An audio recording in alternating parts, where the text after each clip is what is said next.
So good morning, everyone. I'll call the Deschutes County Board of Commissioners meeting for November 6th to order. If you'll join us with the Pledge of Allegiance. I pledge allegiance to the flag of the United States of America and to the republic for which it stands, one nation, under God, indivisible, with liberty and justice for all.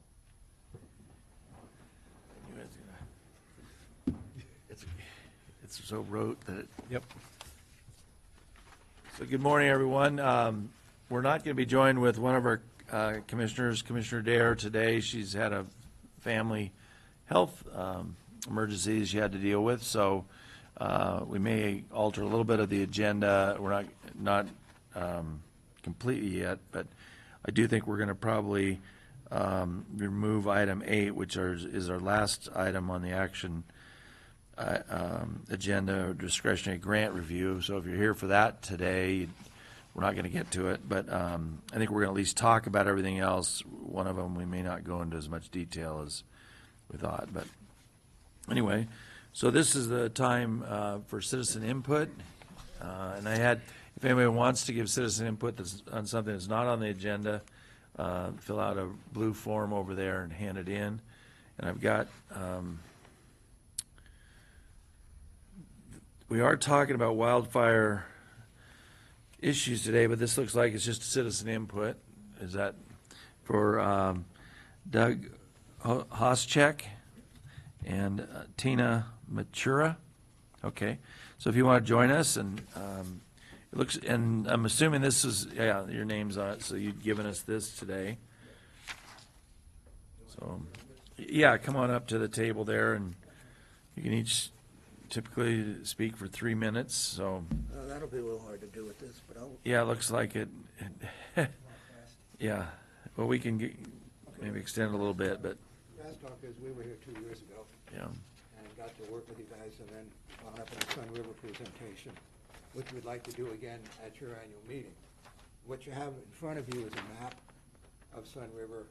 Outlined in orange is the way you get out of the place and where we live over Could here. you use a microphone, please? The audience can't quite hear you. There's a. Okay, I'm Thank you. gonna sit down then. So if you open the map and go through it, you'll see where we are over in the right corner and the circles that you use to get out and the 2 exits. We were in the town hall meeting last week, talking with everybody, with Gene Whitsett. We are the ones who testified and got him to write the bill, HB 2222, which passed. So we've finished that leg of our mission of wildfire in terms of cleaning it up. Now we're into evacuation. We asked everybody for a practice evacuation there. We've sent emails to the police chiefs and everybody else involved, and the police chief said, well, there's an issue with personal safety, there's an issue with getting on the highway, and their liabilities, so they're not ready to do it. So that's why we're here, because we know darn good and well, if we don't have a practice evacuation, nobody's going to know how to get out of there. It's always been confusing, and continues to be confusing. We had articles written in the Bend Bulletin last year twice about it, appeared on TV about it. We're actually in Central Oregon news from the town hall meeting. We're not going to give up on this. The CWPP that everyone signed and the commissioners signed, the police chief signed, the space between the trees is supposed to be 6 to 8 feet, meaning the canopies. That doesn't exist in Sun River. The trees are on top of each other. 2,000 came down. They're shredding the bark back onto the ground. This bark ignited and burned down 2 houses up in Eagle Crest. Chief Moore saw them do it and had to satisfy them. So we've gone from bad to worse in terms of what our ability is. When those trees came down, 2,000 of them, it took 5 different times for the loggers to cut through the roads to get out to do stuff. We're in a real serious, dangerous situation. It's not going to get any better. It gets worse and worse in California, as you know. And in the Woolsey fire, the preparation wasn't done properly. Other times, people are evacuating in the dark, and they're scared to death doing it. So what's the answer to this? We provided, and you have this, an evacuation plan. and we gave this to everybody, and nothing's been done about it. And the evacuation plan was prepared for us last year by an expert witness in California who's been in over 300 different events there and globally, and he outlined it for Sun River. And if you will read it, you will see the issues that should be done and the things that need to be done, and especially calling out for a practice evacuation plan. We know for sure that local counties, areas, and associations do them all over the place where there's dangers, tsunamis, wildfires, areas that live in earthquake, wherever it is. And we need to get this thing focused. We want to come to your meeting in Sun River and talk about this in a little more than 3 minutes. And we just wanted to present it to you now so we can get that step taken. Thank you. You bet, thanks. And we're not trying to not get your information. This is just how we do public input. I think your idea of maybe coming to a meeting, did you say initially you'd been to a homeowners association meeting and you'd accomplished something? What was your first comment that you made about what you'd done, already got accomplished? We are responsible for building HB 2222 with Gene Whitsitt. Yeah. With all of the information And we it got gave him, passed. he wrote the bill, we testified in front of the That was at the committees. legislature. And the committees, we're in front of the Senate committee. Unanimously, they supported us. When we showed them this picture of the house and the trees, one of the commissioners said, a home is more important than a tree. All of the rest of them agreed. And then candidly, they said to me, you sure you want to approve this bill, or should we do something different? Because they see the reality of this. Let me jump in real quick. Just really quick, because I know our time's up. This is our home. We have a mega lodgepole tree that's actually diseased within 15 feet of our home. The HOA will not allow us to take it down. And if this tree were to catch on, well, we had a firefighter tell us that it is a hazard tree because it's ill. If this tree were to blow down or fall down across our driveway here, we would not be able to evacuate. We would be evacuating on foot. And it is irresponsible and I believe cruel to expect us to not cut this tree down, and if we cut it down, we'll be assessed a large fine. We could probably go to court to fight that, but a lot of other people are in this situation. We hope that something can be done about being able to protect our private property. Well, good. So I think we supported that legislation. We were aware of it. We talked. We had kind of a legislative agenda we supported, and I remember talking about that. Commissioner DeBonne could fill us in a little more on that. So that's great. That went through. I think we're aware of that. The issue of evacuation, is something we've talked about as commissioners, and I frankly don't know what the plans are at this point. Commissioner Dare went and looked at a couple other areas a couple of months ago, but I mean, one is we wait till the joint meeting. Another would be if we have, we have our own emergency preparedness people just that are county employees, and maybe we could talk about possibly doing a work session to hear your ideas. I don't know, we haven't, I'm just throwing that out there because it's a little, like you said, it's more than something we can do in 3 minutes or whatever this is. We certainly welcome anything and everything, and as Tony knows, he did a tremendous job with Tammy Bainey working with us. We do real positive things with Tony, and I'm sure we could with you and anyone else that you can hook us up with. And just one simple thing, we asked them to do it right now in November because we're only 1,500 people, and if you look on that map, you'll see the businesses. So there's a couple thousand people. That's easy. But when we get to 20,000, and there is, I checked this out with the director at the Shark, there's 3,000 people a day there. Now, we're up over 20,000 people. South of us, Deschutes, River Roads, and everybody else, you're talking 40,000 people trying to get out. Let's save all that for the meeting. We get it. We've all been to a full day's conference almost, and held at our fairgrounds where we had reports from all the big fires, the Paradise Fire and the one in Wenatchee and some and others in Cal. So we've heard about the evacuation issues, and so why don't we could talk about that. We need to move on this morning, but thank you for bringing this in and bringing it to our attention. And I think we're seeing a transition, because it was don't ever touch any tree for a long time, and now we're talking about, okay, what's aggressive management looking like? What does a prescription look like in the western side of Bend? The collaborative work that's being done. The Sun River Land Use Authority is the one thing that's not under the commissioners. Public safety is, as a governing body, the professionals are the police and the fire chief. So we will have that joint meeting here pretty soon. Please join us.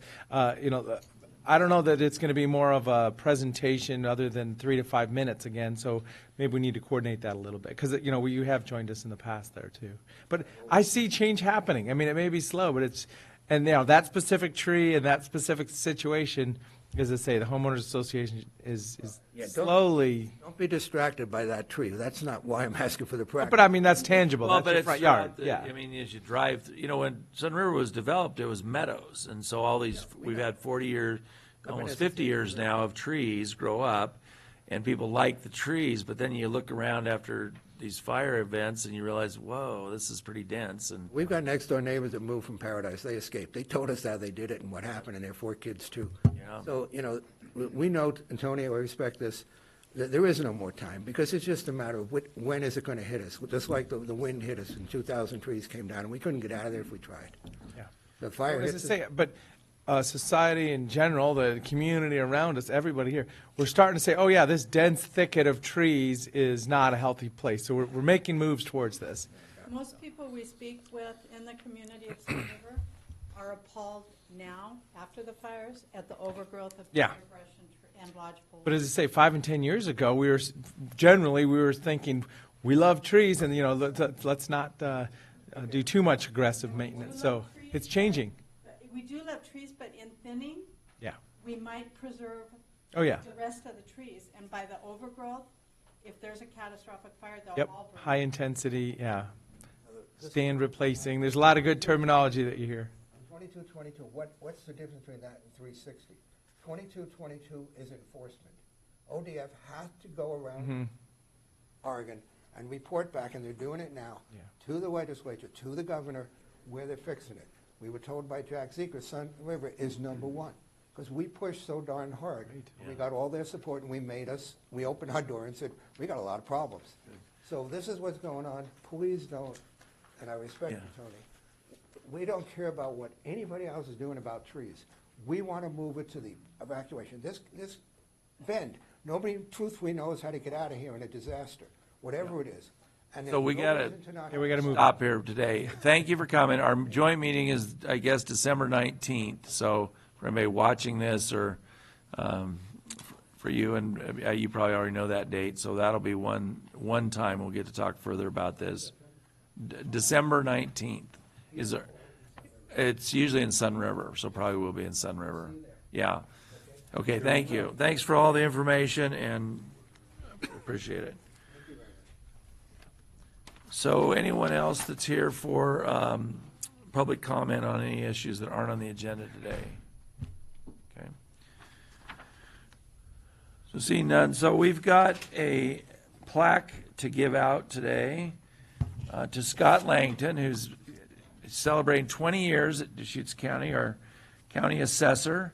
And so we're gonna, I guess, have you come up and get a picture with you, and thank you for your Say service. some words. Yeah. Congratulations. Yeah, did you want to say anything? Yeah, it's an honor and pleasure to work with you. It's a department, it's that group that figures out the values of our properties, and then numbers get calculated from that.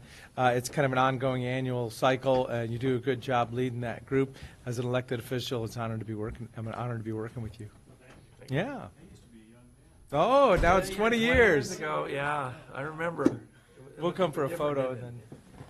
So, yeah, we'll bring this around. There's an envelope here, it must be the letter. No, it doesn't say, at least so far, we've never been reported anybody got any money out of this, so. It's just a thank you. Nobody's gotten So, money yet. Thanks a lot for all you do. It is a pleasure working with you, so. That's nice. Are these new kind of plaques? All right, we're gonna 1, 2, 3. 1, 2, 3. Thank you. And then if there's anything you want to say, now's your chance. No, thank you guys. Good, Appreciate thank you you. guys. It's been a good 20 years. Yes. Super.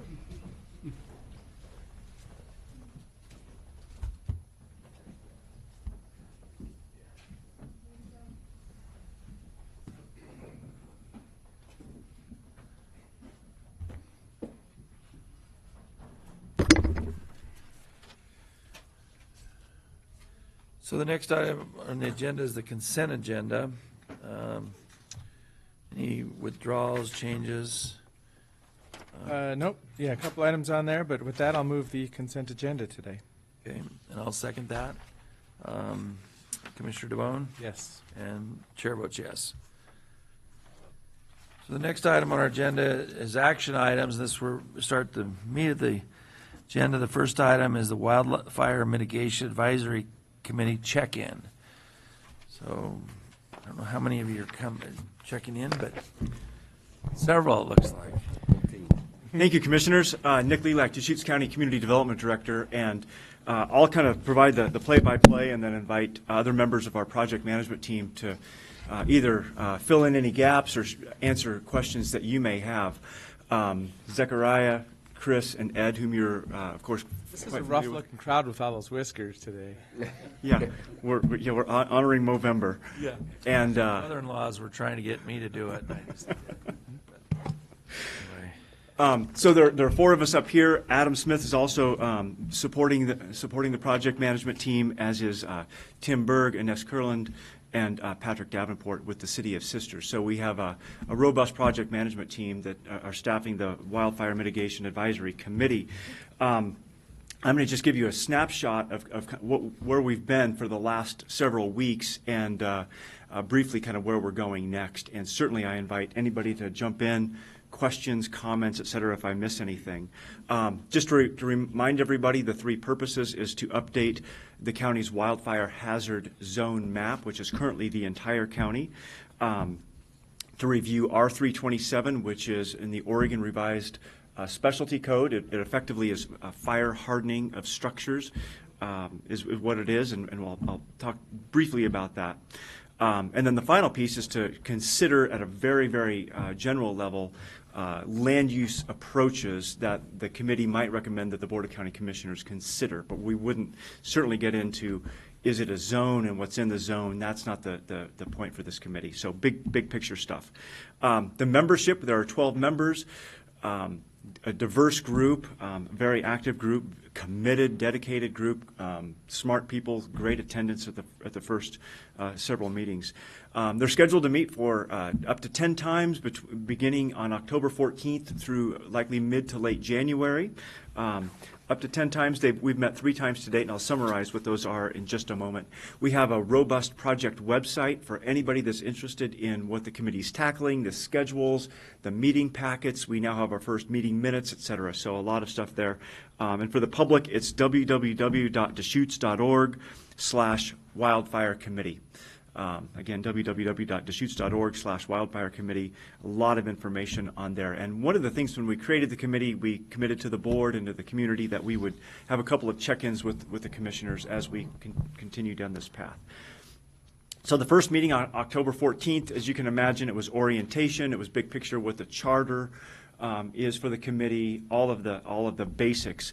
Adam provided a very nice summary of Oregon public meeting laws and other ethic issues, since it is an appointed body, that they are subject to all the rules and regulations that, for example, the Planning Commission and, of course, the Board of County Commissioners and others are. So that was very helpful. And we introduced really the big picture topics of what, and the big picture decision points of what the committee was going to work on. The second meeting, just a week after that, we started to talk about the wildfire hazard zone maps and what some of those approaches and concepts may be, remembering that the big picture concept is we have to look at it at a regional or a geographic scale, and that landscape scale or region is not defined in state law, so we have a lot of discretion. So we started to present and discuss what some of those concepts might be. We talked a little bit more about R327, and then we talked a lot to the committee a lot about what their information needs are, what their big picture issues are, as we really started to get this process going forward. A lot of free flowing discussion, a lot of Q&A. It was certainly a robust meeting. Our third meeting was just 2 days ago on November 4th, and this is where we really started to get into the details. A lot of great discussion. We talked about the maps that we had already prepared, the concepts of the regional approaches, such as fire districts, school districts, community wildfire protection plan sub-areas, and there may have been a couple of others. And then we looked at various scenarios there. The committee had asked us to come back with a couple more maps, which we did provide. We looked at the CWPPs as in terms of their entire boundaries. We also established a score for the entire county. And as the board may recall, it ranges from 0 of no risk, no hazard, which is not an option for Deschutes County because we're automatically given 3 for the weather, all the way up to 12 in terms of what the hazard is for the county, based on a couple of fuel standards in state law, slopes, and weather. So you said, November, this was yesterday or this week's meeting, summary of new maps created. So are those something we could see? Yes. Because by this meeting, there's several things you're talking about that are interesting Yes. to us, I think, as commissioners, because ultimately, if we're going forward with something, so I'd be interested in seeing the maps you came up with, just as a overview. Have you ever done homeowner associations or road districts, or have you ever looked at that as a way to do smaller areas, or? Good question. We haven't looked at those two, and we've invited comments from the public, but we haven't received any other feedback. But but that's another one. An example of an Exactly. idea. I'd just be interested in seeing the maps. I don't know if they're something big enough we can actually see.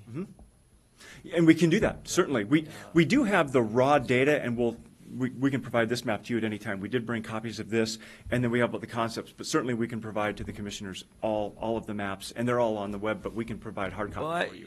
for me personally, I can come over and look at some. I mean, I don't need to, if they're on the web, I can't really see very well probably, but are those similar? We got some maps early on that we probably have still, that, because when we're talking about what might happen, and that looks like one we might have kind of seen before.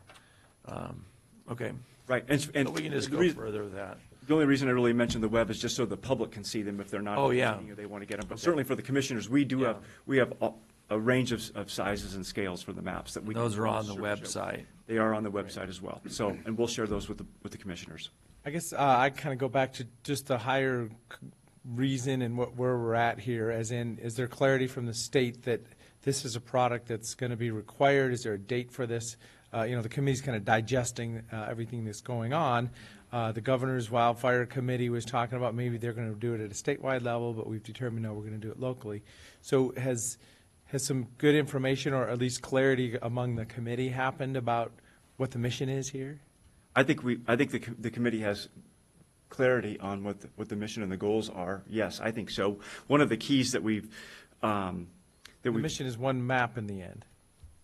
Right, and what they may do, we've given them the option of potentially forwarding to the Board of Commissioners more than one map. Perhaps there's 2 maps. There's one that shows, for example, the entire county may be a wildfire hazard map, and the other one may be a different boundary. And it would be, because the committee's quite diverse, and so they may not really coalesce around one map. They may want to Yeah. narrow it from 6 or See what you 7. come But up that's the with, goal yeah. in the end, is Two. one. Stop if you can't do just one. yep. Because it'd be something we'd be interested in from a bigger public policy. But, Right. so what about Commissioner DeBone's question about what, is the state going to do this on their own too? Or is that going to be, are we going to be working with the state to do it, or any knowledge about that? I'll defer that question to Ed. I know that they're continuing to work on it, but that's not influencing our process at this point, but Ed is monitoring that process closely. Yeah, so the Governor's Wildfire Council is meeting, I believe, for the final time on Friday, at which time they're going to be kind of finalizing their recommendations. They're moving forward to the governor.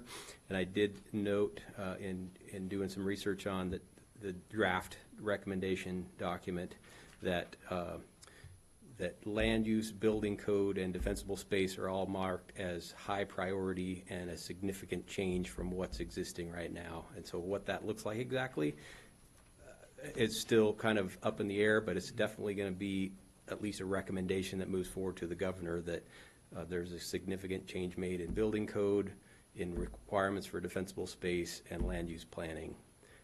So the same 3 things we're doing, they're doing, or They're providing at prioritizing. least recommendations that those are priority actions. I don't know that they're, What the exact proposal is still yet to be seen, but I do think that something's going to move forward, at least to the governor, with the idea that these concepts are talked about potentially in the upcoming legislative session.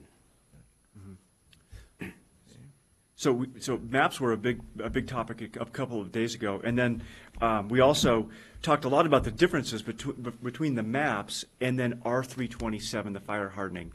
Chris provided a very nice summary to them of what that looks like to implement it, as well as some of their decision points. For example, the county may, if the ultimate map is the county remains entirely a wildfire hazard zone, we have extraordinary flexibility in which areas to exempt. I mean, effectively, we could adopt R327 and never apply it because all the areas are exempted. So there's a lot of flexibility for the county. So we're trying to keep those issues a bit discrete in terms of one is a map and one is going to be R327 and how and where. So they may be or may applied. not be connected is what you're basically saying. Okay. Exactly. And you opt into R327 and then you exempt out? I mean, essentially is what those areas you want to exempt out and, Or just specifically address certain areas, yeah. yeah, okay. Which is what So so that's again another thing. It seemed like all the things you did this week, I'd be interested kind of where you were on the decision points and then your next one too, actually. And Commissioner, I think what you're probably going to find was the most interesting discussion that we had this last week are the costs to implement R327. Right, well, yeah. And what we did is we I've invited, been aware of them, yeah. yes, and we invited committee members to present information, and then we did a round robin for everybody to share the information that they had or that they had obtained from other sources about what the costs are to implement this. And we're aware of the Building Codes Division low costs. We're aware of the Headwaters economics, but it was interesting for Hayden Homes to present some costs. It was interesting for Stone Bridge, Bridge, I think it was, for them to present some costs through one of the committee members, and then to have a real robust conversation. And then even yesterday we saw in the Medford Mail Tribune that the builders discussed with the city of Medford their anticipated costs. And it appears that the costs range from anywhere from, there's some arguments that it's not going to cost anything up to $20,000. And a lot of the costs seem to be between about $9,000 and $15,000 is what it would cost to For implement how big a this. house? I think this was just a standard. 1,200 square foot. Well, I think the 9 to 15,000 could be up to 2,500 square feet, I thought, was a standard. it'd be interesting to see what you were presented on that, because it's, So we- yeah, that's. We'll share that as well. Did you also look, the other, besides cost, is what people want in houses? So there's all these restrictions that, like deck size, siding type, those are not what, Good question. you know, in my experience, a lot of people will say, well, we want this kind of siding. Well, it might not be allowed, or, so how that impacts, you know, what happens and whether people, and then the ventilation thing that you can, that is it still in there that if you're more than 12 feet, you don't have to do it, so you just make a taller house to avoid the re-ventilation systems. Yeah, there's definitely some trade-offs. Yeah, Yeah, either trade-off the type of, how you construct the house versus the materials you use, so Yeah. there's definitely trade-offs there. is the committee aware of that as well, or? Yeah, okay, great. Chris went through those in quite a bit of detail. And so the next thing, after we talked about the maps, R327 requirements, and the costs, we asked the committee, big picture, before we get into the details of the exemptions and how and where it may apply, do we even continue the conversation with R327 or not? Just not requiring anybody to make a commitment on we're going to adopt it or what the provisions may be, but do we continue the conversation prior to the check-in with the board? And the committee voted 9-3 to continue the conversation. Yes, they do, 9 of the members do want to continue to look at this in more detail without a commitment. 3 members thought, no, we've got enough information, let's not proceed. So that was one piece. And then we went through all of the range of maps, 6 or 7 maps, and we had everybody indicate their preferences on those. And there were a couple that 2 or 3 that still remain on the table, and we're going to revisit those maps with the committee at their next meeting on November 18th. So we're at the point now, shifting gears into November 18th. We're gonna talk more about the maps. We're gonna talk more specifically about how R327 might be applied throughout the county, and we're going to draft a couple of proposals and concepts for them to react to. They can create a hybrid concept, they can create a new concept, whatever they may wish, but we're going to begin to have that conversation next of how might R327 be applied at the next meeting. So that's where we're at. I invite, if there are any other questions or committee members, we just wanted to make sure we were checking in with you so you're aware of where we're at and kind of where it may be going. Yeah, and any of you like to share additional thoughts, or? Oh, sure, go ahead. Yeah, one, I'd like to share this map that we created during, when we were creating all sorts of the maps. This map doesn't have a number associated with it, but it identifies in red is areas considered a wildfire hazard zone, meaning it when you combine all those hazard factors, it scores a 7 and above. And just for informational purposes, and we'll make sure to give you additional maps as well. But this one sort of gives you a broad overview of where the hazard is in Deschutes County. And as you'll see, it's creates quite a different era, covers a lot of ground. Great, that'd be great, thank you.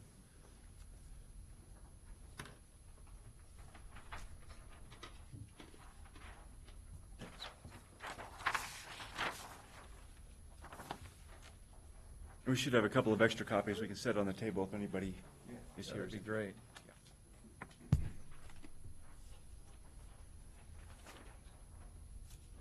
Okay. Anything else? Further comments? I think Nick covered all the highlights. Happy to answer any questions. Does the R327, as it was done in the final form, did it still exempt or whatever, I don't know if it's subdivisions or neighborhoods that have more than a certain amount built out? Those are all the fine points, Commissioner, that we would need to figure out as far as applying this, the code. Oh, I see.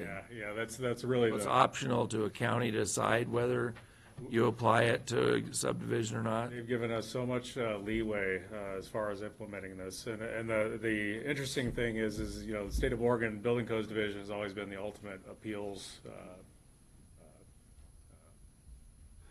body.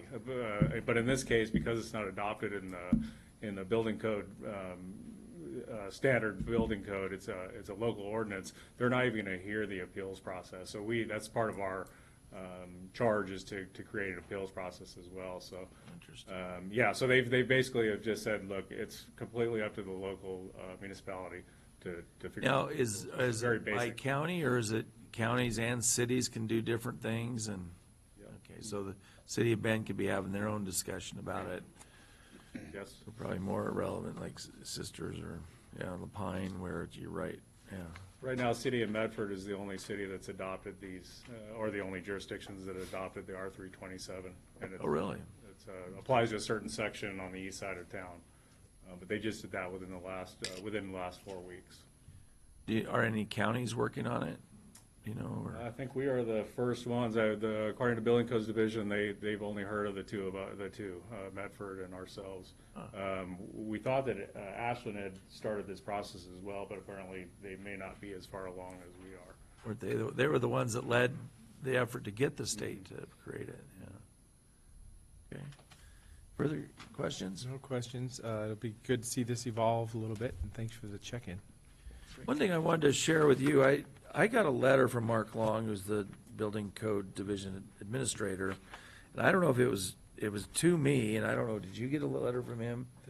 Did CDD get one, or?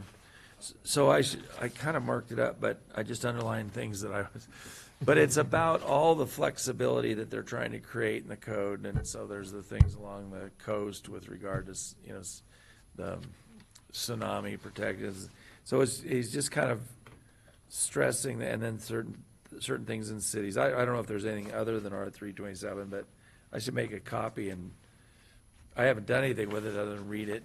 And, so anyway, I don't know what prompted that, but okay, Good, well, that's great. Thanks for coming and checking in with us. It sounds like looks like the committee worked out well, the way we had a lot of great applicants. We had some applicants that aren't on it that were great, but super. Thank you very much. Yep.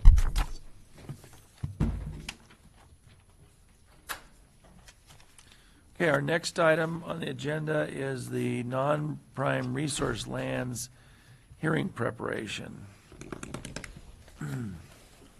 Thank you, Commissioners. I'll be on this one as well, and if I could have a moment to upload a PowerPoint.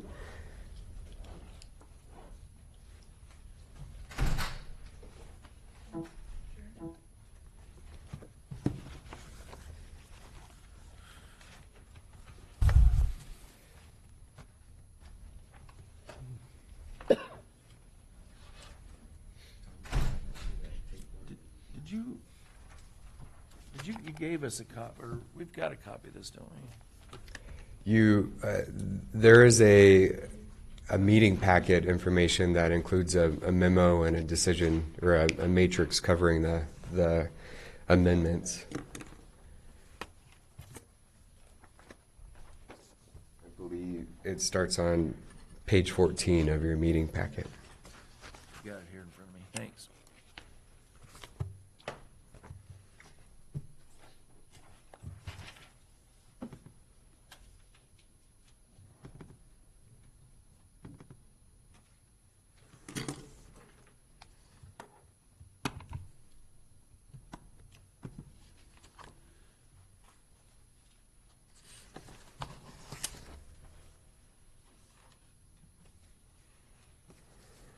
All right, thank you for that quick break there.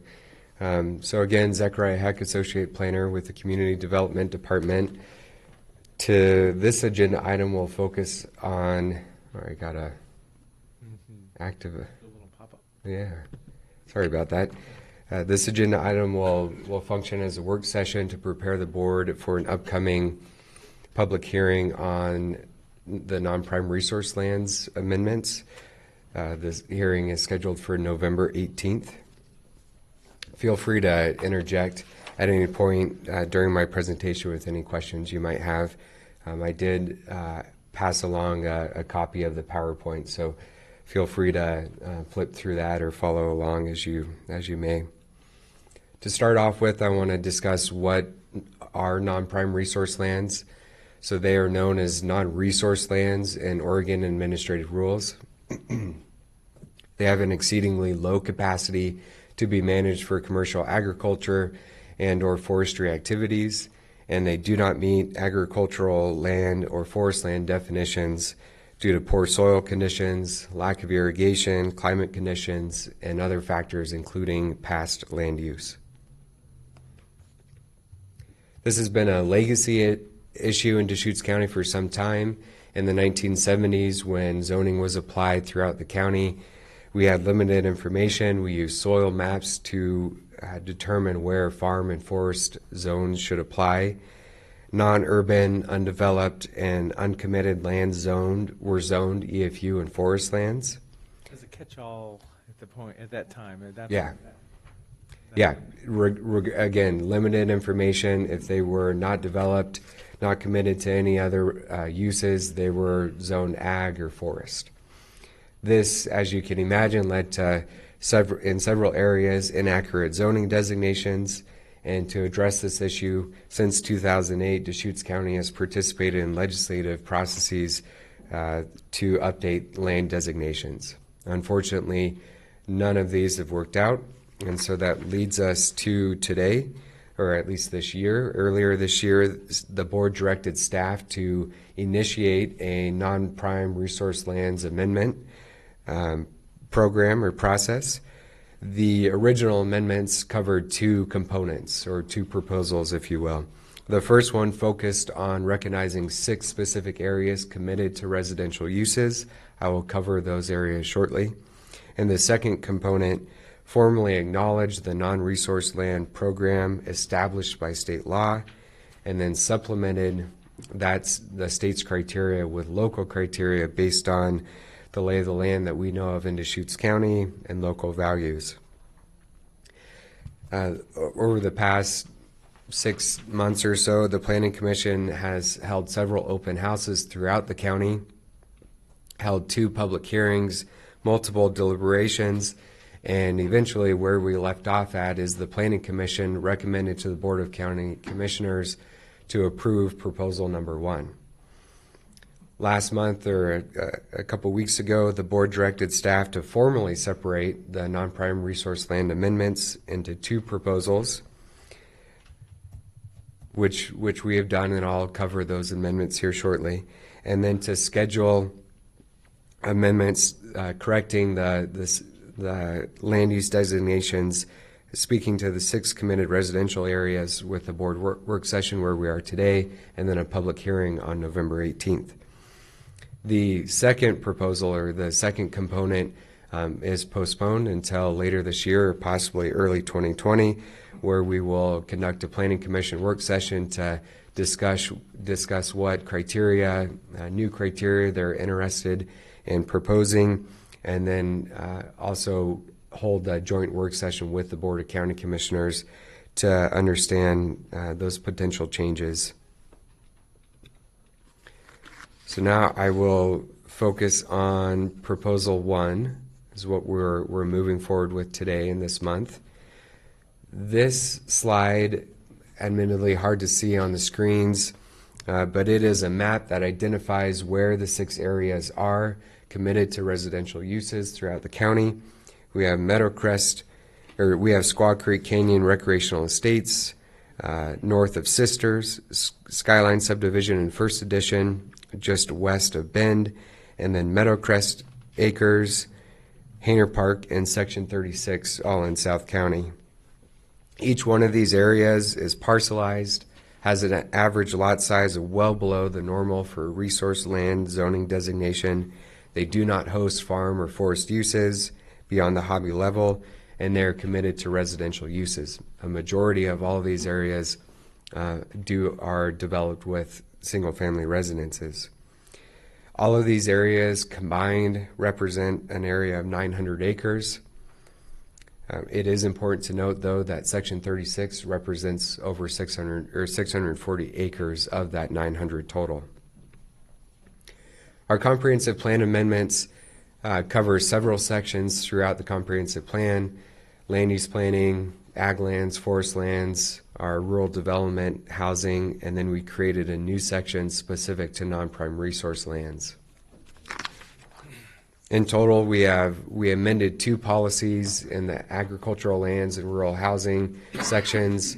We have 2 new goals within the NPR land sections that comprise a total of 10 new policies, or that speak to 10 new policies in both the forest and the NPR lands, as well as the forest and rural housing sections. The next several slides cover each one of these policies. For the sake of brevity, I won't read each one of them. I'll sort of convey what the staff comments, what the purpose of these policies are. If the board has any follow-up questions on these policies, of course, we can discuss them during deliberations or the public hearing, but feel free to reach out to me. I mean, I can help answer any questions that may come up. Policy 2.2.3 is the agricultural lands policy. It simply clarifies that the non-prime and non-resource land amendments are allowed per state statute, Oregon administrative rules, and now through these proposals in our comprehensive plan. The 2.2.3 speaks to EFU parcels. Policy 2.3.13 speaks to forest use zone parcels. But again, simply clarifies that this process that we're proposing is allowed in state rule, and we are now proposing it to be allowed in the comprehensive plan. Rural housing policies, we have several policies here. One is to amend policy 3.3.1 to clarify that minimum parcel size for new rural residential areas in rural residential exception areas shall be 10 acres. Policy 3.3.2 specifies what is the status quo now. Land divisions are not allowed in these 6 specific areas, so we're including this to be super clear. I have a question on the rural housing policy. Yeah. So when we call it the rural 10, or whatever, NPR 10 or NPR 10, that's what the preferred size would be. You couldn't, but if they're already smaller than that, then that's allowed. correct. And, okay, that's what I was thinking, yeah. Well, and that is our land pattern in southern Deschutes County, up and down Day Road. It's 1 acre lots everywhere, or 1.03 or, you know, some number, and they're all RR10. So there's, I mean, that's exactly the formula that was put in place. Even though As they're it came really into- 1 or 2 Yeah, but they acres, were yeah, they're- parcelized before land use, current land use. Yeah, exactly.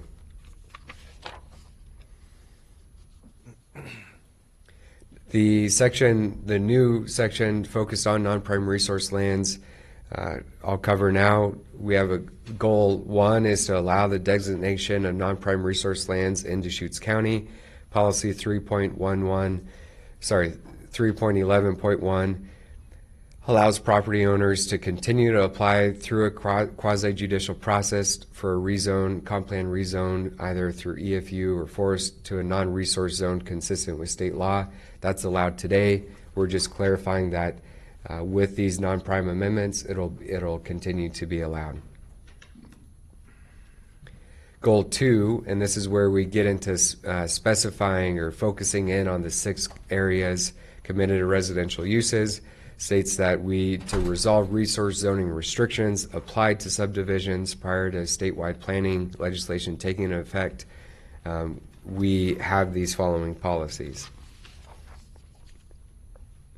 Policy 3.112 is the purpose statement. It recognizes that we value rural residential living environments and a development pattern that balances public interest with the management of community growth and protection of individual property rights. Are these all summaries, or is this the actual wording? Based on the slides, they are, I believe it's the actual wording. Yeah. So will one of the things be at the hearing is whether we want to change a wording or talk about the wording if we adopt parts of this or whatever? Okay. Yeah, absolutely. Policy 3.11.3 makes it clear that through this non-prime resource land zone that we will be going through a separate public process if the amendments are approved, will allow single-family dwelling or manufactured homes and their accessory uses allowed outright. You know, one of the questions I had about the hearing is, you have how much is built out, are we going to have any evidence, or is there any plan with regard to the values of houses currently in these neighborhoods, or these 6? Has anybody ever looked at that now to see what is kind of existing there versus? What the data we have now identifies how many dwellings are in these areas, but not anything further in terms of assessed value or how many structures a property may have or how they were permitted necessarily. I guess to me, it's kind of relevant with regard to, I guess, housing types currently, or, you know, because to be honest, I'm not as interested in increasing the number of high-end subdivisions, and I'm really looking at how this affects housing needs rather than, I guess, what I'd call housing wants or something, which are retirement or second homes or whatever. Okay. That's just a little bit of, I'm not really saying it very well, but anyway, I'd be interested to know what values are by, you know, almost by what do you call these areas, or?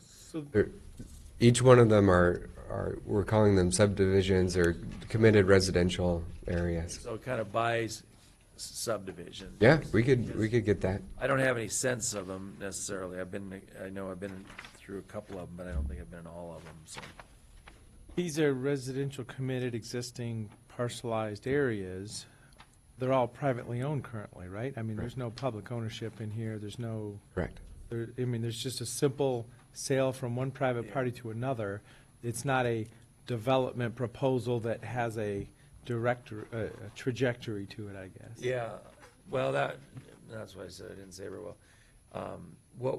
What we're essentially doing, if we were to adopt this, is we make an easier process for people to put houses in it, and we make clear what's allowed. Isn't that really what we're doing? Whereas now, each individual homeowner has to go in and conditional use and pay those expenses, et cetera. So I was kind of interested to know, what does this open up?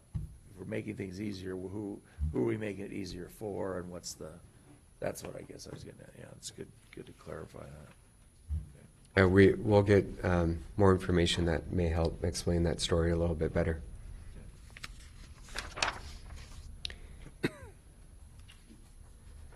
All right, so policy 3.11.4 specifies that the NPR 10 zone is specific to the 6 areas that I previously mentioned.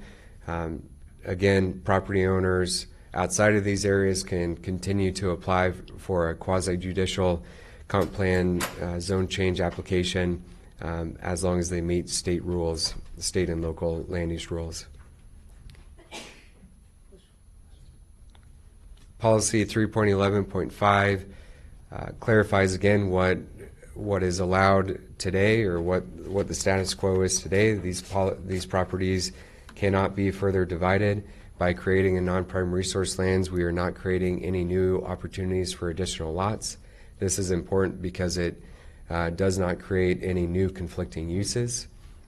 Several of these areas are in a wildlife area combining zone, and if we create new opportunities for more development, then it changes our approach to making the case for the non-prime resource land amendments.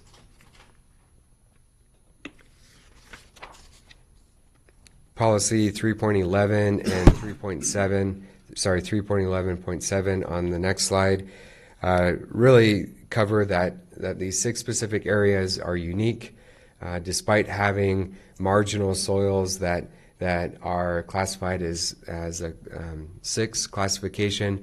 They remain eligible for a non-prime resource land designation because they are unsuitable for farm use based on land use history, committed residential development, small average lot size, no history of farm use, no access to irrigation, and it's impractical to incorporate these small lots in the adjacent EFU or forest use zone properties.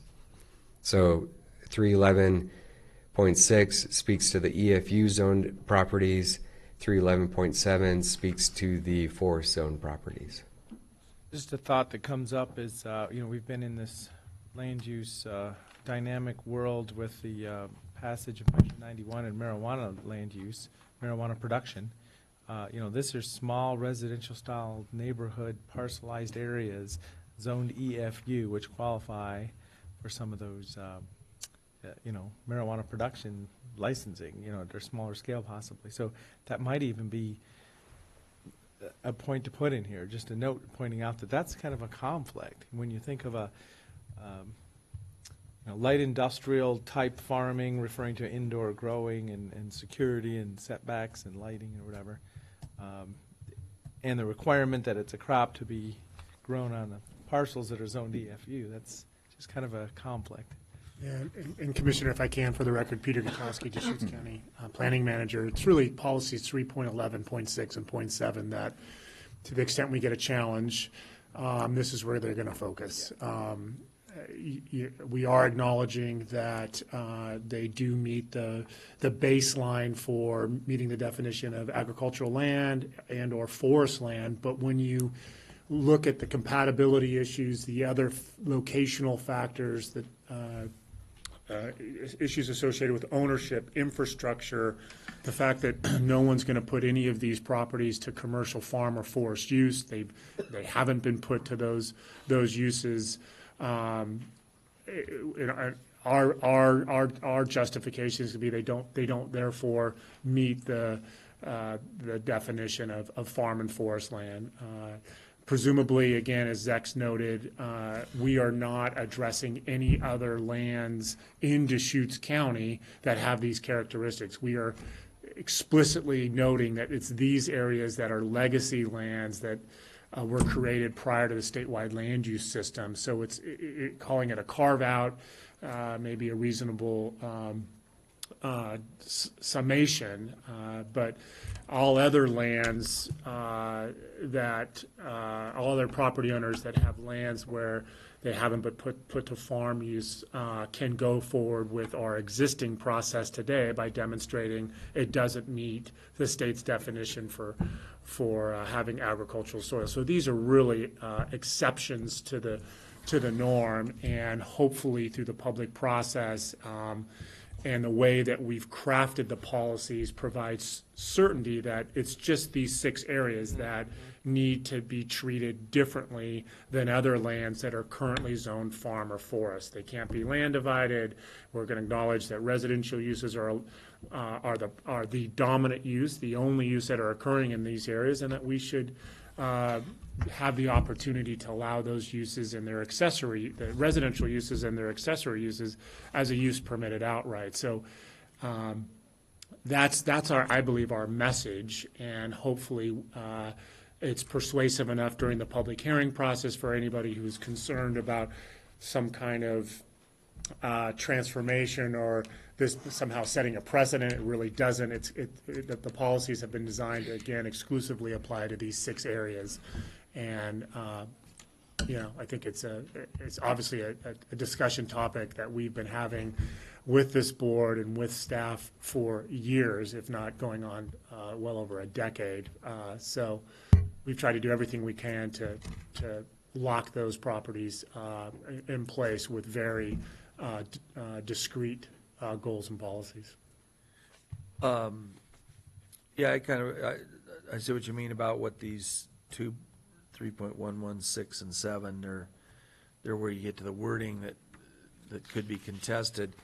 Are we gonna have evidence of what kind of these aren't all the same. I mean, they're different. Like, for instance, one of the things I've always questioned is, well, yeah, it's class 4 soil, but it's 3 inches deep. So, that's the thing I always get a kick out of, because there's a lot of, you still need some of it to grow things.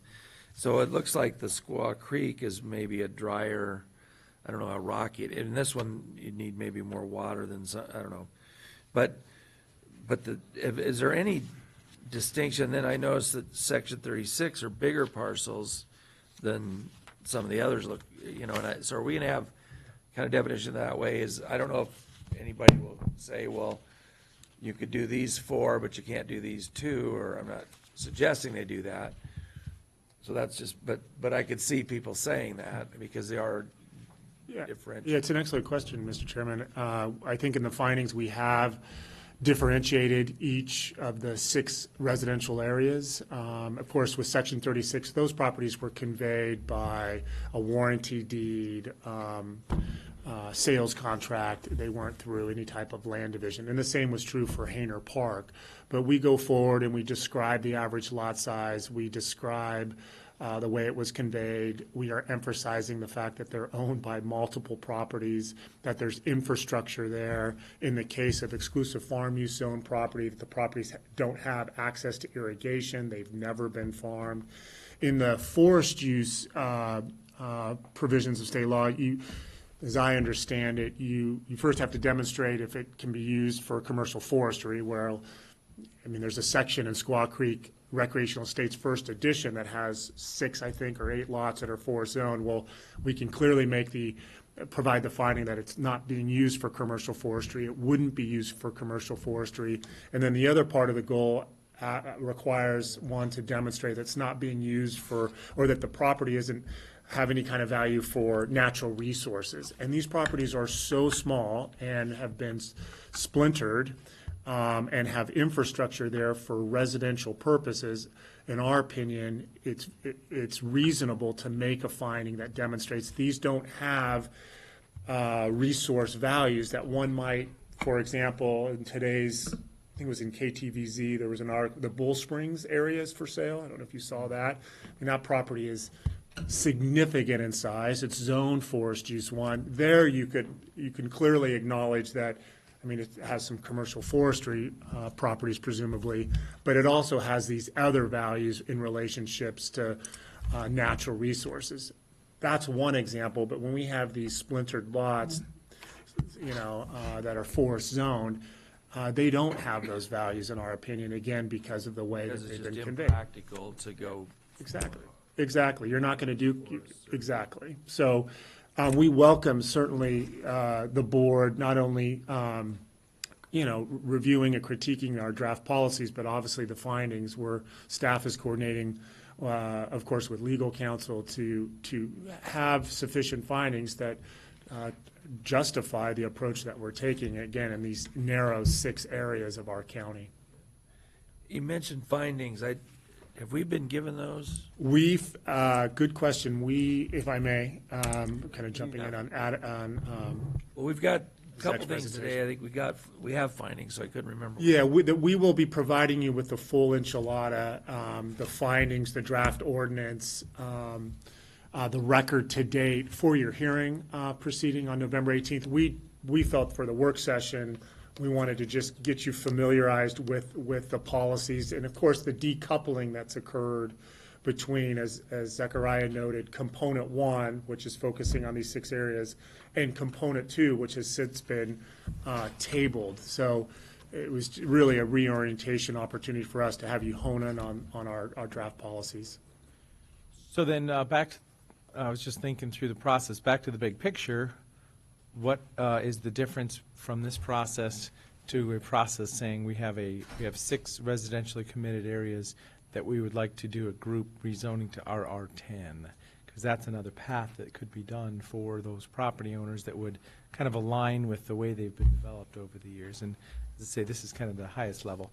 Because, and I got to there just now thinking that the words non-prime resource lands or non-resource lands, that's the battleground right there, because it's not allowed to be used anywhere in the state of Oregon yet, and we have history now acknowledging that other jurisdictions have tried and it just doesn't happen. So, just kind of thinking back to the big picture about RR10 Yeah. bulk rezone. My response to that is we're proposing comprehensive plan amendments now, which sort of provides the ingredients to bake the cake of what Commissioner DeBone is getting out of, what's the next step. If the comprehensive plan amendments are recognized and acknowledged, then we would go through another open public process where we would propose a new zone, an NPR 10 zone, that the county at this point would propose to go through a zone change to these 6 specific areas. We would apply this new zone that has not been created. We'd go through a public process to inform what that zone is, what the setbacks are, what the uses are allowed. And we would then go through another process to apply that zone to these 6 specific areas. And the policies, that's why the draft policies that we're refamiliarizing with you today really provide the sideboards of what the zone would look like. So one of the... That's what we're doing with this hearing, whether Exactly. we're creating the big picture thing, and then next we do the Right.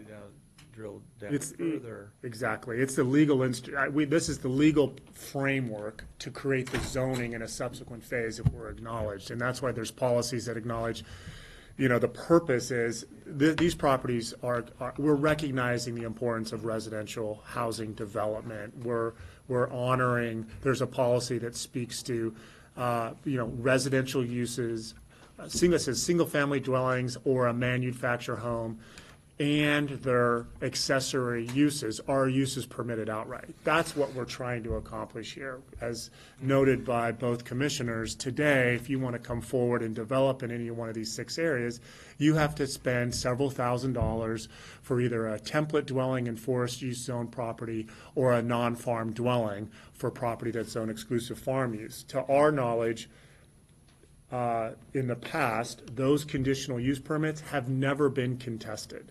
So it's an added expense for these areas that are committed. I mean, the facts are, I think, very clear. They're committed to residential uses. So we're trying to take out that expensive entitlement and just to also underscore that how, bureaucratic this can be. Even if you have a residential structure today in any of these 6 areas and you want to do an addition or you want to do an accessory structure, you have to come forward and do an administrative determination. And that can be $1,000. So we're trying to take that expense out and again, acknowledge that these should be treated like residentially zoned properties because their form and function consists of that today. Is this all that there are in the county? Because one thing we often hear is, well, you're gonna do it here, then you're gonna go over and do 6 more or whatever. Is there more that we didn't? Based on our knowledge and we coordinated with our GIS staff, and these 6 have been brought up for years, for decades.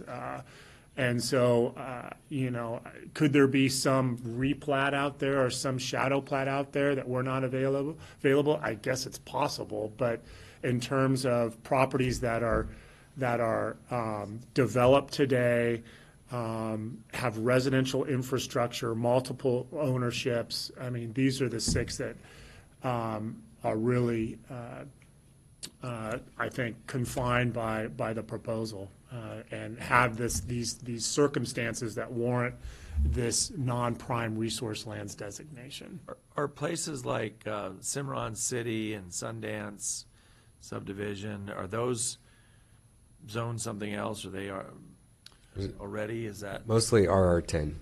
so? That was just Well, I just had a question too, and Peter, you were talking a minute ago about the template dwelling and the lengthy bureaucratic process to go through. I think there's some that you just can't get there from here anyway because of the template test and the number of existing dwellings. So in some cases, it would allow this lengthy.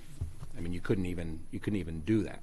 So this would potentially free up some of why that. wouldn't it pass the template? I think that, if I may, it's a good question by Tom. The template dwelling test, you draw a circle with it's a certain distance, and if there's a certain number of dwellings within that radius, then the analysis, the laws allow you to,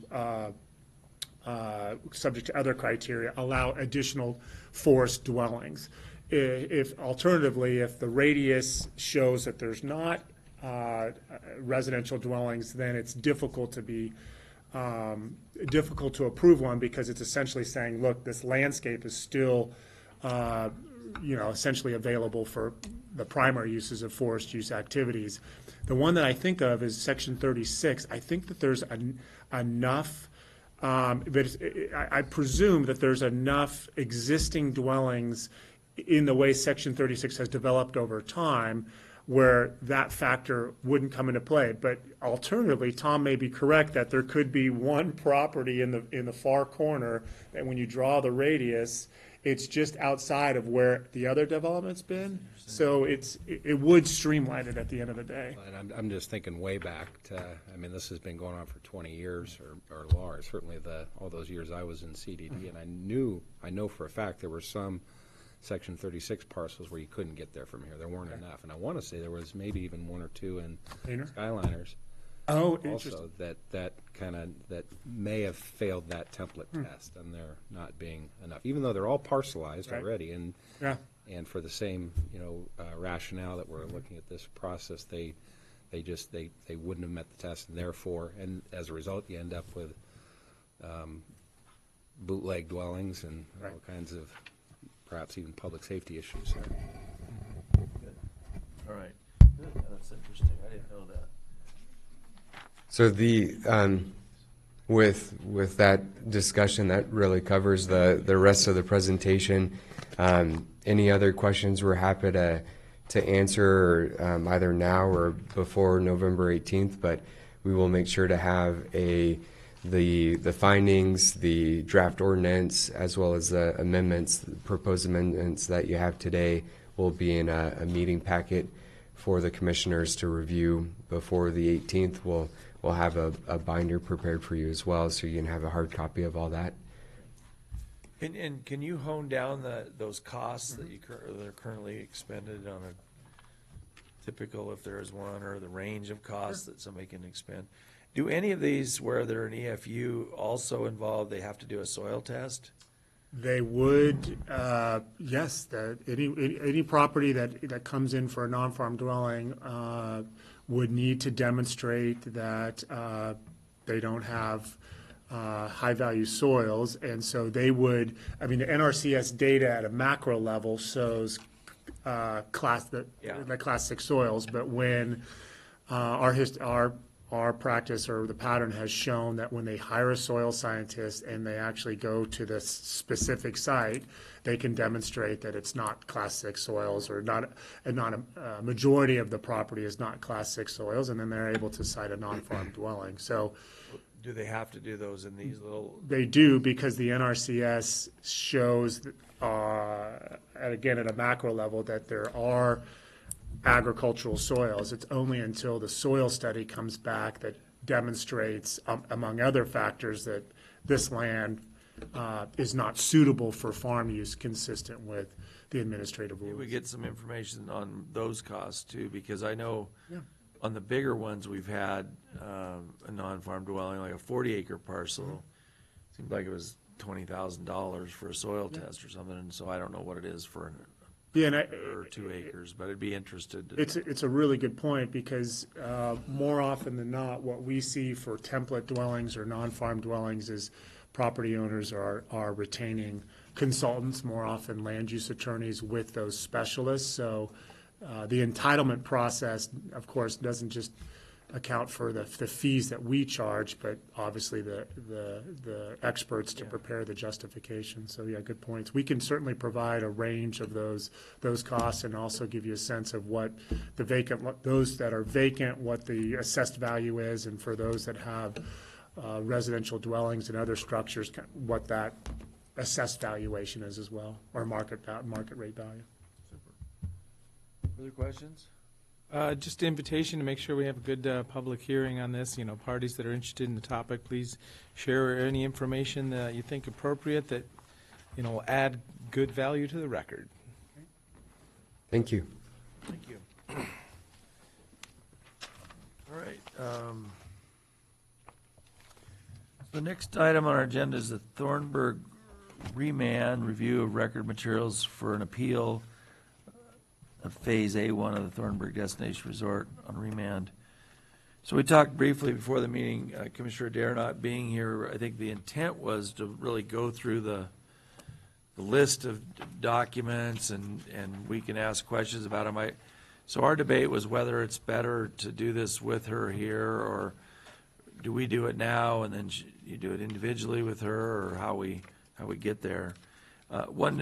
I guess my one reason to have her here is she's the least informed about it, so it might be good for her to hear about it, you know, with other people asking about it too.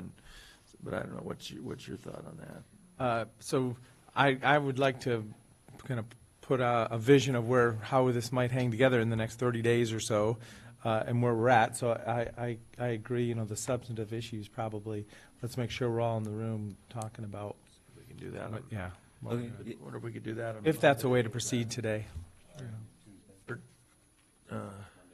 Oh, that's right, Tuesday, yeah. Wonder if we could do it on Tuesday, would we have? Are there a lot of We've got a little bit of time. It's, She'll make sure. What time is that? 5? When are we starting on Tuesday? Could we start earlier, or is it? Oh, we have other things. Tuesday's a lot of meetings though, too. I'm available for 1 o'clock start. Yeah, I think I Just look at my just have to calendar. miss one thing, I think, or. do you want to get, So kind just of an kind of oversight? lay of the based- land, yeah. The memo was pretty good, and maybe walk us through that today. Does that sound good? And then you can walk Commissioner Dare through that when she returns. But I think the actual substance of these things, we might want to ask questions about, and it seems like it'd be valuable to all of us to be here for that, so. Sure, yeah. The memo that I prepared for today does list some of the key issues for the issues of the appeal, and some, but not all of the materials that address those issues. I just thought it would be a good point for the commissioners to start with, reviewing the record for that. We do have the second work session scheduled for next Tuesday, and then the next two following Mondays are reserved. The first is for deliberations and providing directions to the staff on findings, and then the next one is the final decision. So we do have a compressed time frame, but we do have that That's second gonna be- work and- session. And we were going to do the arguments from the attorneys on next Tuesday, so we'd be doing both all this evidence and the arguments from the attorneys at the same time. That'd be a lot. Okay. But it's possible to do that way. Yeah. It'll just be a longer meeting. Well, the other is, we also have, I don't know what we have on Wednesday, but, we could do one of them on we could do this on Tuesday and do the attorney things on Wednesday. That'd be the other possibility, right? We don't have, I know we have other stuff Wednesday, but we don't have this Wednesday, so we could split it up. If our agenda's too full, we'll know that Friday, but when we set the agendas, does that Stay till sound? 5 or 6. On Wednesday, Wednesday, yeah. yeah, exactly. So, Hearing on the religious In the institution amendments on Tuesday. You're also Is that- scheduled to speak to Redmond Kiwanis on that Wednesday. Oh, yeah. Stop me going, yeah. But we're Oh. starting earlier Wednesday, so. That's when Peter's bringing back the HCP, when you're going to have the discussion with the stakeholders. Oh. Conservation plan also. How about 6 or 7? So, the big picture for me is the memos provided. I need to do more work on, kind of going through the records specifically. Staff's going to be available. We could coordinate if need be, and I'm looking forward to that, maybe by the end of this week. So, it's been a run-up to get here today for me, but the end of the week's looking more open. Okay, yeah, and of course, I'm available for any questions from the commissioners. I can help direct you where to find some of the materials. There's the hearing video I'd encourage the board to watch, and there's also some other videos in the record and color photographs that might be good to review. Now, how do we, saw those videos, so how do we see those? So I have copies of CDs and USB drives that I can give to the board, or they're on a shared county drive, and I can help you find those materials so you can review them on your own computer when you're ready. And then all the documents are in notebooks that we have already? Yeah, yes. There's 3 binders, and then a note on the binders is that item 8, I believe, is the full LUBA record from the previous proceedings, and that wasn't reproduced in each of the commissioners' binders because it's over 1,600 pages, is that one item. So there's a 4th binder that's just the LUBA record. And you'll see that parties reference the LUBA record. That's where the Fish and Wildlife Mitigation Plan is located, the addendum to the Fish and Wildlife Mitigation Plan. So that's in the 4th binder. So I have two general questions maybe for today that, just so that I know what I'm doing. I don't always get a chance to read all this, but I happened to read this last night. So as I understand it, the substantive question is, because condition 17 was thrown out, which had to do with the water mitigation, the question to us is that whether the net loss degradation standard is met by what's in the record now, right? That's the real substantive issue. So for us to make it a fact-based decision on that, we'll have to understand what the standard is, how do the people that think it does get to that standard, how they get there, and how people that don't think it meets the standard as it stands now, why it doesn't. So that's kind of that's all evidence to me. Is that kind of how you see this too? It's all, and us understanding the evidence, which, is, we'll do it. You know what I'm Understand saying? the decision, then Yeah, understand, understand the yeah. decision, and then we have to understand what's being presented to us. And is that kind of the gist of the substantive? Yeah. That's what we're looking at, the first part of it. There's a second part too about If the mitigation water source changes. changes. Do you have to do a new application, a modification of the application, or further review of it? So those are the two together, right? Yeah, LUBA's remand instructions were just that, essentially. They ruled that the tentative plan couldn't be approved with condition 17, and without that condition, can the tentative plan be approved and meet the requirements of the no net loss degradation standard? And what you've picked out as exhibits are things to look at, are the things that deal with water and what the standard is and why it doesn't. Exactly. It does and doesn't meet that, and how to. Yeah, and I have some very short summaries. I had to turn this around pretty quickly, but at least it gives you an idea of some of the topics that the parties are talking about. Of course, those topics expand quite a bit, but these are good materials to start with and start engaging with, and then, like I said, if you have questions this week or along the way, I'm happy to help out. I'm happy to point to resources in the record, find those videos, that sort of thing. And then the second question I had, the second part of the first question, I guess, is, so then the jurisdictional question we're looking at is just, if I was going to boil it down, it's when it was appealed to the Court of Appeals, the exact procedure prescribed wasn't used for timely appeal because it wasn't certified, but there's arguments being made that it was still within the time, et cetera. And the question is whether just filing that notice and then appealing that decision to not hear it at the Court of Appeals, whether that says the appeals system has jurisdiction in this case, not us at this point. And in some ways, we could say, well, we don't, and so we're going to be ruling on that, but we're really trying to be correct, we have to guess what the Supreme Court's going to say, I think.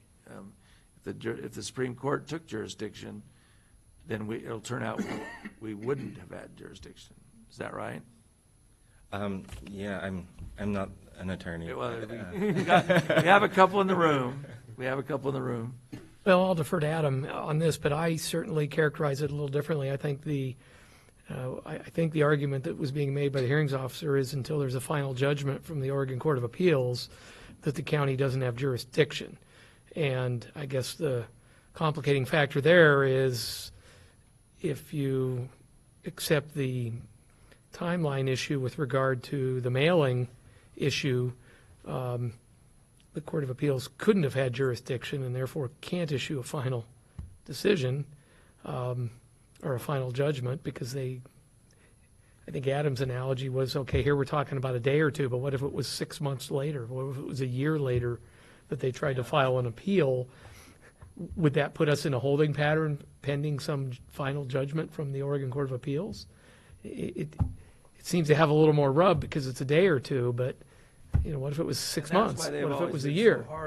That's why they've always been so hard on timelines, is once you open that door, Yeah. what's the difference between a day and a week and a month? Right, and I don't think it at all answers the question, do you have conditional jurisdiction, which was something staff argued to the hearings officer, that we still think you could go to the merits of the case, you could issue a decision on the merits of the case, and you could say, however, I don't believe I have jurisdiction. If I'm wrong, here's my decision, and if I'm correct and I don't have jurisdiction, well, then I did all this work for nothing.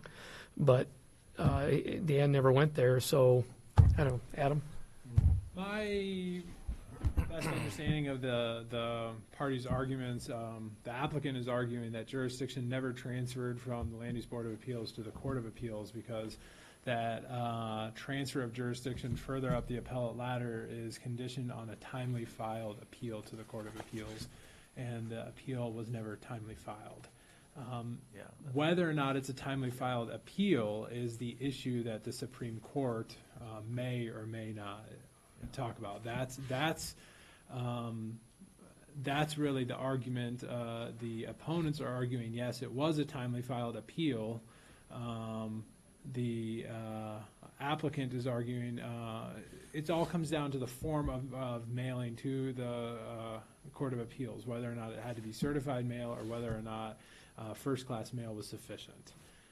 So applicant arguing not timely filed, so clearly jurisdiction never went to the Court of Appeals, so thereby LUBA's order on remand is final. They had a statutory obligation to apply, to initiate the remand within a certain period of time. Now, Deschutes County has a statutory time frame from which to issue a decision. So I'm just kind of thinking through this. So the other day I made a comment. I don't think it's right now. I had thought it was the attorney that had filed the appeal, and it was late, and I thought that the court would be harsh on an attorney doing it that way, but it was, I think, the applicant or the appellant was, according to the documents you provided. It was an attorney. Oh, it was the attorney that filed it late? Okay. Because it just mentions the appellant by name, so I was thinking, well, maybe it's... It was the appellant's attorney. Oh, okay, so, yeah, so I guess I still feel like they're going to be harsh on that, but... And then one advantage of hearing it would, to both of the parties, would be if we hear it and... I mean, I don't know if it goes for naught in the sense of no value, because it would show where we're heading or what we're thinking, or... But would we have to then hear it again, theoretically, or you're saying maybe somebody would tell us? I mean, but the tortured history of this particular case, I would expect that somebody would claim you'd have to have a brand-new public hearing process on remand, and that the conditional decision, either by the hearings officer, which he didn't, or you folks, if you do, somehow is invalid or doesn't meet whatever muster needs to be met. And this is a really old case, and it just keeps having gyrations and procedural challenges, and the merits sometimes get addressed and sometimes don't. And the best indicator of the future is the past, so I tend to think that there would be some sort of challenge on a procedural basis if you relied on a decision you made as a conditional decision. Having said that, though, I suspect that, that's the best I can answer. Again, Adam's more familiar with this case. I agree with Dave. I think if the commissioners reach the substantive matter and it is later determined we do not have jurisdiction to do so, I strongly suspect that the appellants will argue that that decision thereby has no merit or effect. I do think it could be persuasive to subsequent hearings, though. I think whether it's persuasive to hearing officers or if it comes back to the county commissioners, I mean, there's nothing wrong with saying, yeah, we're just gonna adopt our findings that we did before after you go through those procedural steps. So I don't think it's without merit to reach the substantive issues, even though I suspect that this prolonged saga of Thornburg Resort is unfortunately going to continue beyond this decision. The last question I had, I think, is that we decided to hear the whole thing on the record, right? And why did we not decide to do the jurisdictional on de novo? There's just practically not time. Oh, okay. The additional 10 days providing notice for that public hearing. Oh, I see. We were struggling with AOC and things. I forgot that. Those additional 10 days. It was just we couldn't figure out how to make it pencil out. Okay. Questions, thoughts? I'll be spending some time on this, so yeah, you may get a call from me. Yeah, absolutely. I think I really like the idea of doing it in 2 days instead of one, though, so we can, because there's a lot to just talk about in terms of substance the first day, and then go through the lawyers the next might be good for us. Yeah. I don't know, that'd be my inclination, so we'll see if we can work that out in the schedule. So, okay. All right, anything else we should know, or On Thornburg? No, not that I. going into it, or? Okay, thanks. good, all right. Thank you. Thank you.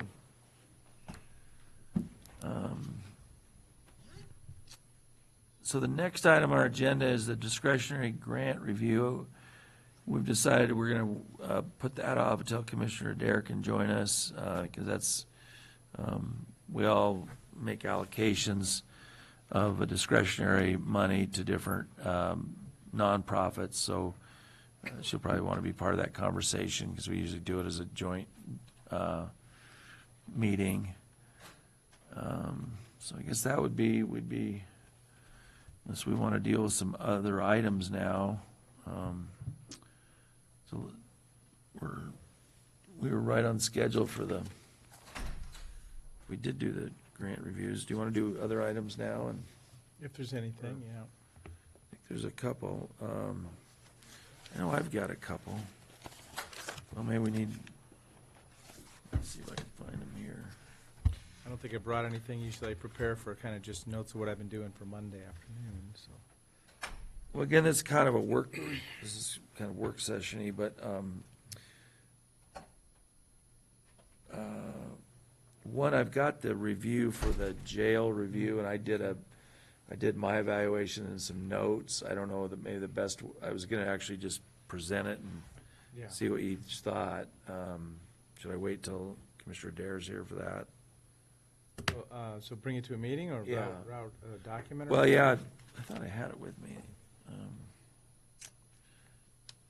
But My anyway, understanding, yeah, you know, so it's a there's- one-page form, and I Yep. just, I did it by hand, so I could just give you a copy. How would that be? Okay, yeah, that's fine. Okay. And my understanding is that, annual review, the documentation associated with it just has evolved. It was shared from other organizations.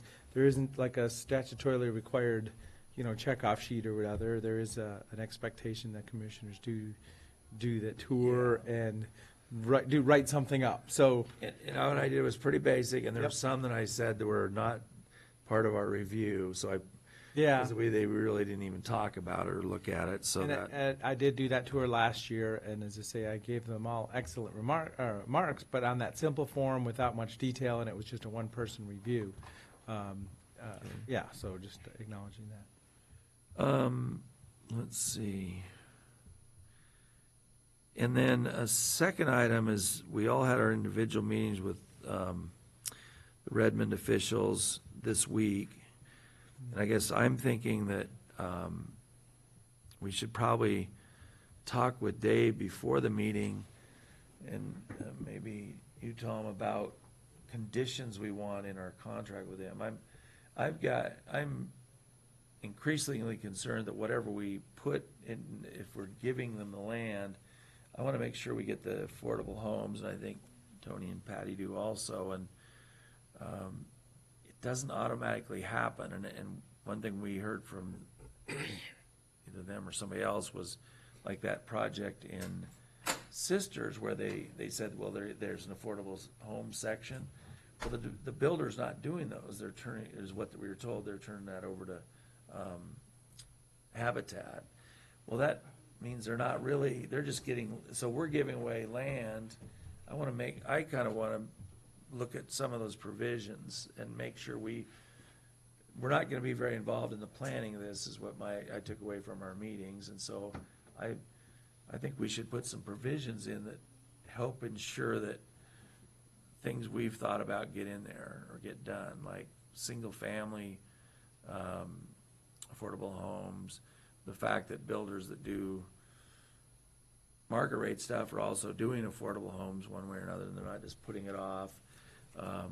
They hadn't thought about, well, can somebody buy up all the affordable homes and just rent them out? Because they said, well, there's gonna be a 50-year no sale deed. Well, 50 years, I mean, that may be people might balk at 50 years. So I don't know. So Dave, I was just talking about that we might want to have a discussion a little bit about, or somehow about what would go into this agreement with, kind of like we did with OSU Cascades with, and they said they were open to a clawback, or a provision where we get it back if they don't develop it, but I'm more concerned they'll develop parts and won't get the others done, and what's our protection if we don't, because this is an experiment and a pilot, and it's complicated to get this stuff done, so. I was just curious did you ask them that when you met, what their plan is to keep it affordable? I mean, it would appear that's their goal also, I It don't is know. their goal, but I don't know if to be honest, it felt like they hadn't, at least the people we met with didn't either know or hadn't really thought about it in that kind of depth. They're talking to a number of different developer builders, but if you, separate the market rate from if you just have, and like, I don't know how much is gonna be Housing Works, but to me, Housing Works is really pretty expensive housing. It's just subsidized, so it works for affordability, but I was thinking we were gonna get some affordability where people could buy affordable things or without a subsidy. So I don't know if they've planned that out or not. I actually didn't get the feeling they had. Did you feel differently?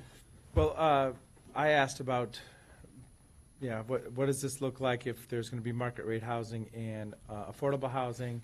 If the land is available, how do you parcel it up? The general concept of having that market rate housing subsidize the cost of that, controlled housing. But yeah, it's very generic, very, very high level. The request was that we get it done sooner than later so they can go to DLCD and get the land use approvals. Also, Well, they want us to give them the land and then they'll, but again, that might be something, what's your timeline that you have to get it done by? Because we did get to a point where the discussion was, the city of Bend had been approved for the House bill originally, and it's privately owned land, so there's not the same there's expectations, but not, the land ownership is privately, and then this is public land. So this is an example of how would a 40-acre square be developed like this under this rule, or an urban growth boundary expansion with mixed housing in there. So it's kind of unknown from their point of view too. But there's two examples in Central Oregon about both of these UGB expansions also. Well, even the project we heard about in Sisters would add some, affordable housing component to it. So that shows that it's another private land parcel. I guess my thought is that if they get the land for virtually nothing, that should free them up to offer some things they wouldn't otherwise be able to offer if they were paying $100,000 an acre. I mean, because land like this is, if it's 50,000 acre, that's $2 million. Well, that savings in land prices, my hope was the reason I would be supporting giving the property to them would be that they would then transfer that in a way to, lowering, affordable housing or certain income. So those are things, and the deed restriction, I mean, they threw out that they were gonna do deed restriction of 50 years. I'm like, well, that's a long time, 50, maybe, and so that's something we'd want. Do we want? Low-income housing stuff. Yeah, so, but Presently. that's what, the mayor communicated when I met, so I'm thinking, well, maybe we want it to be 20 years, so that's more likely that people would buy them. And then the issue of can you buy them as an investor, because we don't, if all we're doing is building stuff that investors can build, to me, that's not a very good use of our resource. They can build it, buy it cheap and rent them out, and so what's the restriction on that? Well, you mentioned rentals. I believe that's the affordable housing component in Northwest Crossing was rentals. They're not for sale units. They're rental units that are adjusted to the median rental rates, and there's an adjustment. And as I recall, there's a tax break there that the government's subsidizing by way of tax break. Vouchers too. I mean, the one I toured up there, they get vouchers. So the ownership piece complicates it. We could certainly, staff on the piece of the conveyance from the county to the city or whomever, we could put all type of restrictions in there and reversionary clauses and whatnot to capture whatever it is you folks want. But, and, yeah, and that's. Whether that makes it viable going forward, I don't know. I guess the market will determine that. Well, and, they can push back, but I think at the meeting on Tuesday would be the time to say, because they're wanting a commitment for what we're willing to do in terms of, transferring it to them. That would be the time to say, we'll do it, but we want these things. And we can still talk about them, but it'd be a good time in a public meeting to say, here's some things we're concerned about. Because they met with us individually, and we hadn't really coordinated our thoughts as the county. We just talked about it individually. So that's what I don't know if we can, I don't know how we're gonna come up with that list before Tuesday night, but maybe we could come up with a short list at the meeting on Tuesday and be able to bring it up. I think it's a great question. I think it's perfectly appropriate to put the onus a little bit on the city. If we were to tell them in advance of the meeting, our concerns are keeping it affordable and the development timelines. How do you propose to accomplish those things? We can have some ideas of our own that we can bring up, but if our goal is the same, to create affordable housing under this pilot program and have it remain so, I think, again, it's a perfectly, appropriate thing to bring up because they are, feeling like they need this land conveyed now in order to continue to invest time and resources into the master planning process. Okay. So these are the big issues. How do you, in order to achieve that, in other words, the conveyance, how are these goals going to be met? That's a good idea, yeah. Kind of put it on them. Well, maybe we can come up with a list and review that on Tuesday and then start the meeting with it, or, because some of them I'm not sure at least the people I met with hadn't really thought of it. I mean, because I asked them, we hadn't thought about that. Like, can investors buy these affordable homes? Then, at least at the time, they didn't have a real answer to that. And that's a big question in a development if you're building cheaper stuff. The other is I guess my view has always been is we don't want it just to be we already know that if there was enough money, we could build subsidized housing for everybody that can't afford it. But the stuff that gets built is, expensive. I mean, it's not inexpensive. And so I personally am interested, can they do stuff that actually is less expensive, not just ends up being less expensive because they do vouchers or they do tax credit subsidization. If there was enough money in the world, we could do all that. But the question is, could we build any cheaper or less expensive if the land is free? How does that change the equation? So, okay, well, I like that idea. We come up with a list of things we would like to see. We kind of hone it in and maybe on Tuesday afternoon, then we take it to but Dave, I think thinking about these things, it's kind of cutting edge, but Yeah. in Colorado, when I was there, there's public trusts being set up, and there actually is one here, I think, but where they do the land for free, and then the building is, what gets, and so maybe they're doing some of that. Habitat does some of it too, with the way they do it. Yeah, I would think They do the the house, builders are too. government or nonprofits, perhaps. Seems like Yeah. if you have for-profit builders, I don't know how you make these lines all connect. It seems to go against the marketplace that says the market determines what things cost. And so I don't know. But that's the thing, is that it's kind of like my view, this project is kind of like, what is it called, inclusionary zoning, or where you're forcing a certain amount of the product to be a certain price point, and they've got to figure it out. But, yeah, it does take away some profit, but if they're making profit, I mean, they're doing it as a good deed. I mean, in a way, the business would be. They're building a lot of other product elsewhere. We'll also manage this, and we'll do a certain amount for the public. But, I don't know. Even with the free land, there's still the infrastructure cost of the Yeah. utilities and roads that someone's got to pay for, and if Well- their intent is to put it on the developer, then that puts more pressure on making them both affordable and Yeah, the free land is only a, $2 to $4 million part of, I'll bet all this product will cost over 50 million, probably close to 100 million, if you really built out all of what they're talking about. So it's only a portion, but, yeah, okay. put something together to look at on Tuesday, give it to you in advance probably. and Yeah. James. and- I'll see if I can come up with kind of a summary too in the next day or so and give it to you so we can kind of vet it a little bit before the meeting Tuesday. Give the city a heads up too, that this is Yeah. kind of what we're thinking in terms of their, questions for them to be prepared to answer or speak to on Tuesday. Well, they've said, when we first agreed to do this, we said we wanted to be involved in the planning, et cetera.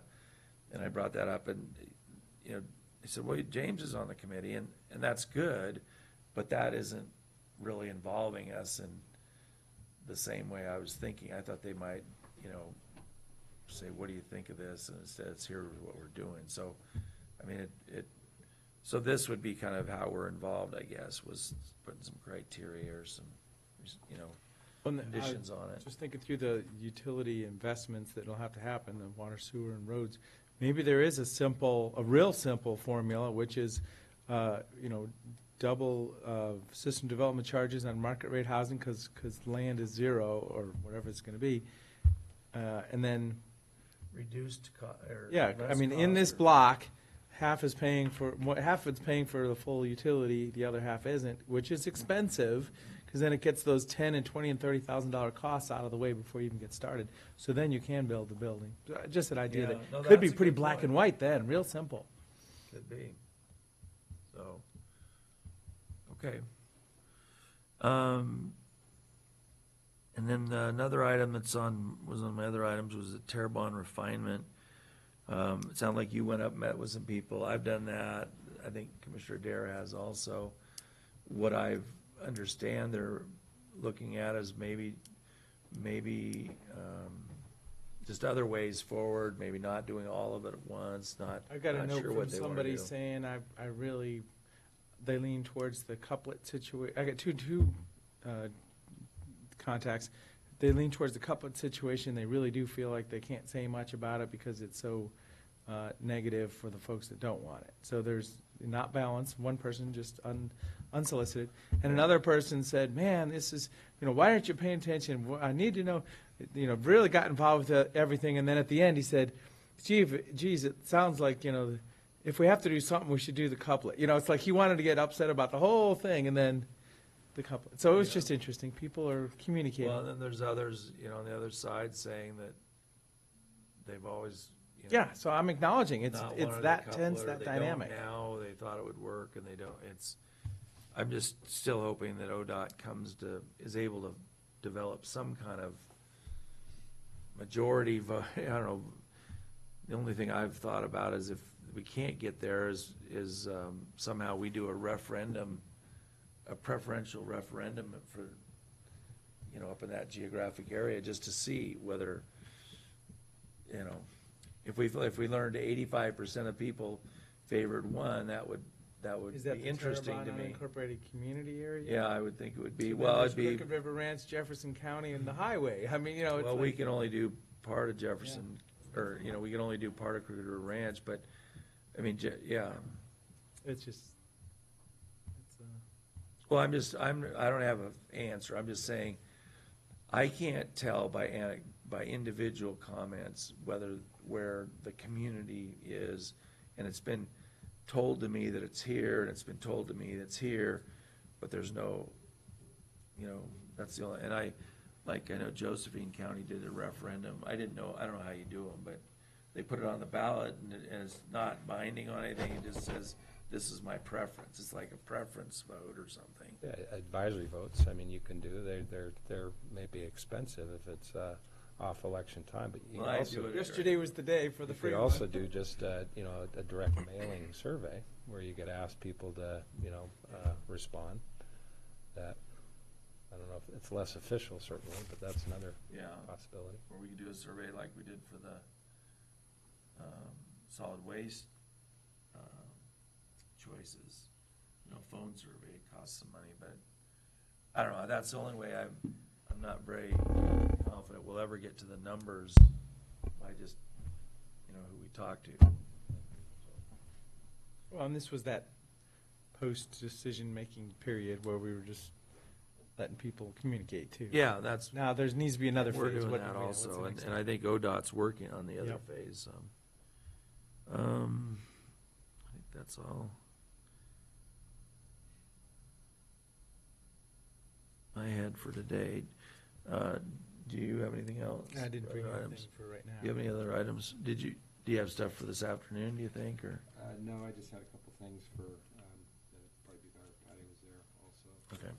Talking to three, Right. we're still working on costs associated with shelter. Oh, okay. All right, well then I think we'll go into recess for the morning portion of the meeting. We'll reconvene at 1 o'clock for a hearing on the model flood plain amendments. Get a photo of Tom and I together.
Good afternoon. We're going to reconvene the November 6th, 2019 Board of the Deschutes County Commissioners. And our next item is a public hearing on the model floodplain amendments, excuse me. And Nicole, you're going to, I'm,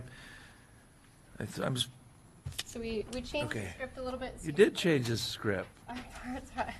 Your part's highlighted in yellow there. Okay.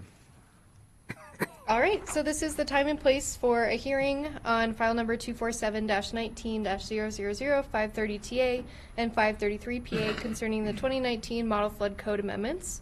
The Board of County Commissioners will hear oral testimony, receive written testimony, and consider the testimony submitted at this hearing. The hearing will be conducted in the following order. Staff will give a brief report on the issue. We'll then open the hearing to all those present and ask that anyone interested in presenting provide their testimony at one of the tables or the podium. Submissions can also be provided in writing. Prior to the commencement of the hearing, any party may challenge the qualifications of any commissioner for conflict of interest.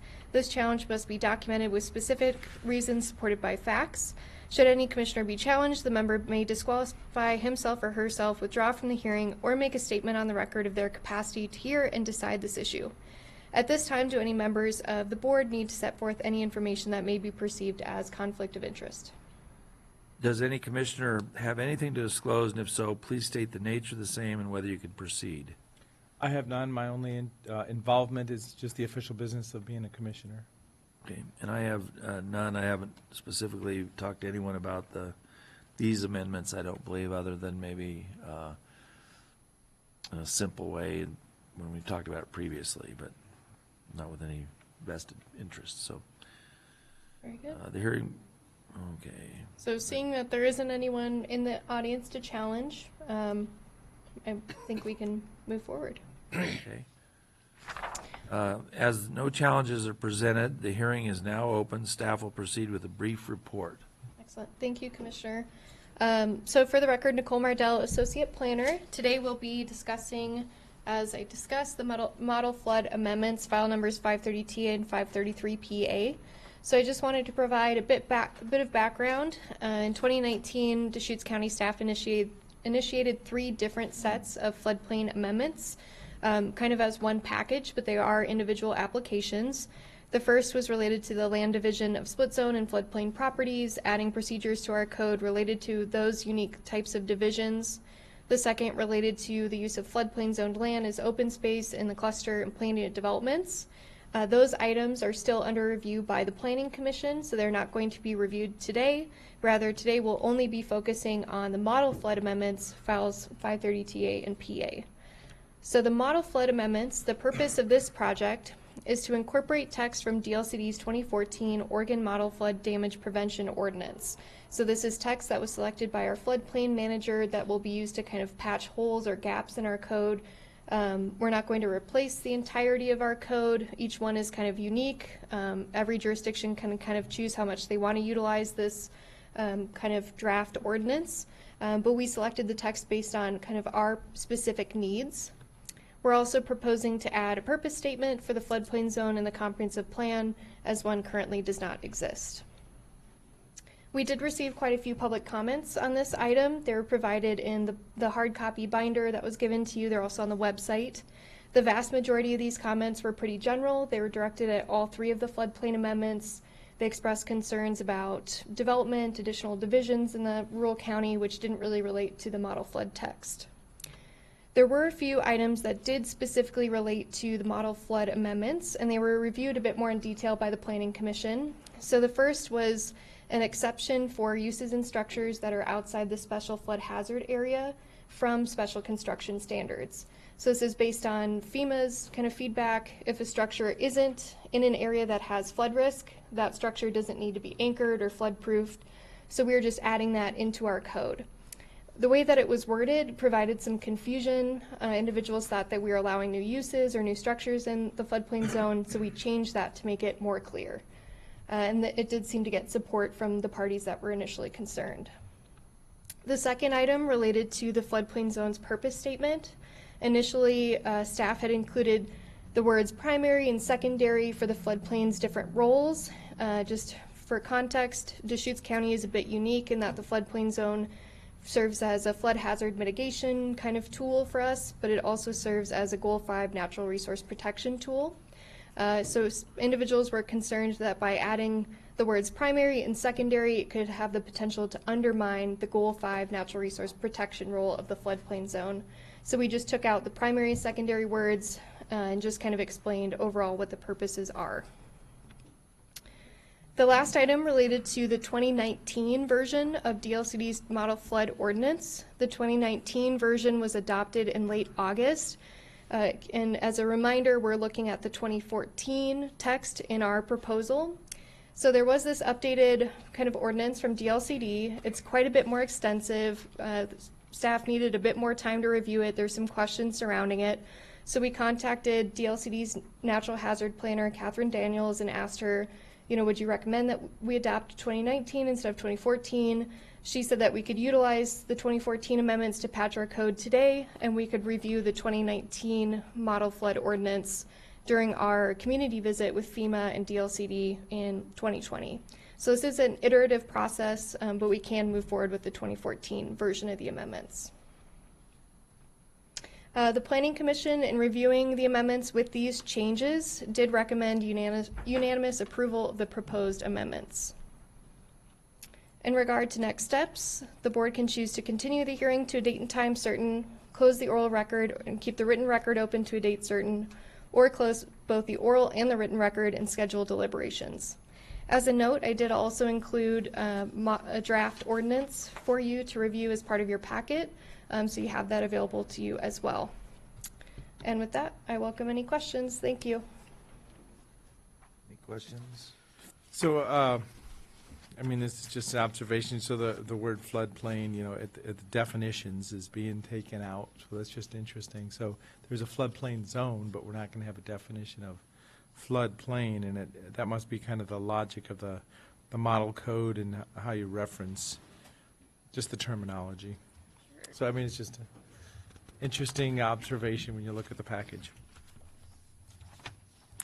And we have had the multiple parts and pieces of this, and there's some history also. So this is kind of the subset that's kind of the model information, DLCD's history, and I want to thank the Planning Commission for doing their work and getting it to this point. It seems very mature, and it's kind of a statement by not even having anybody in the room. Yeah. So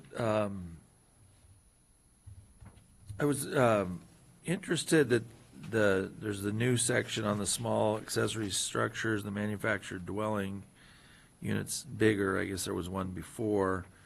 Any significance to why those hadn't been in here, or just hadn't been?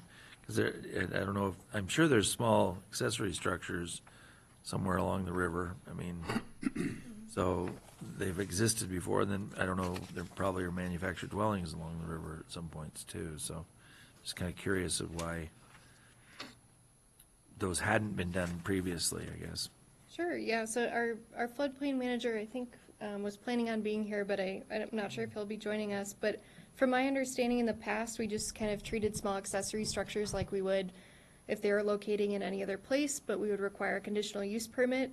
This specific kind of section here relieves them from floodproofing requirements and elevation requirements, so it takes away some of those special construction standards. From what I understand, they're a little bit different than a larger structure where if there was a flood to come and that flood kind of took the structure away with it, it could cause more damage, but due to the size, there's less of a risk there, so they're exempt from those requirements. Yeah, these look like outbuildings or sheds of some kind or whatever, probably. And then I'm looking at page 112, and is this the one about, you said that there was misunderstanding about what it did, is in terms of that it looked like we were allowing things we hadn't allowed before or something, or is this? was trying to find where that was in the code. So this actually relates to the location of critical facilities. So it's promoting that things like hospitals or that's right. schools, that they be located outside of this flood hazard area, just to ensure that those facilities would be able to operate in the event of a major flood. It also relates to kind of storage of material or equipment and whether or not they could be allowed. The piece that we were describing in a bit more detail is actually located, let's see. It's on your packet, page 113, and it's under the section titled Interpretation of Firm Boundaries. So this is the section that calls out the special flood hazard area. So we located it, that section here where it says if a area is outside the base flood elevation, structures on such land may be exempt from the special construction requirements, floodproofing, anchoring, et cetera. So you have to go back and look at those other code provisions to know that, yeah. Okay.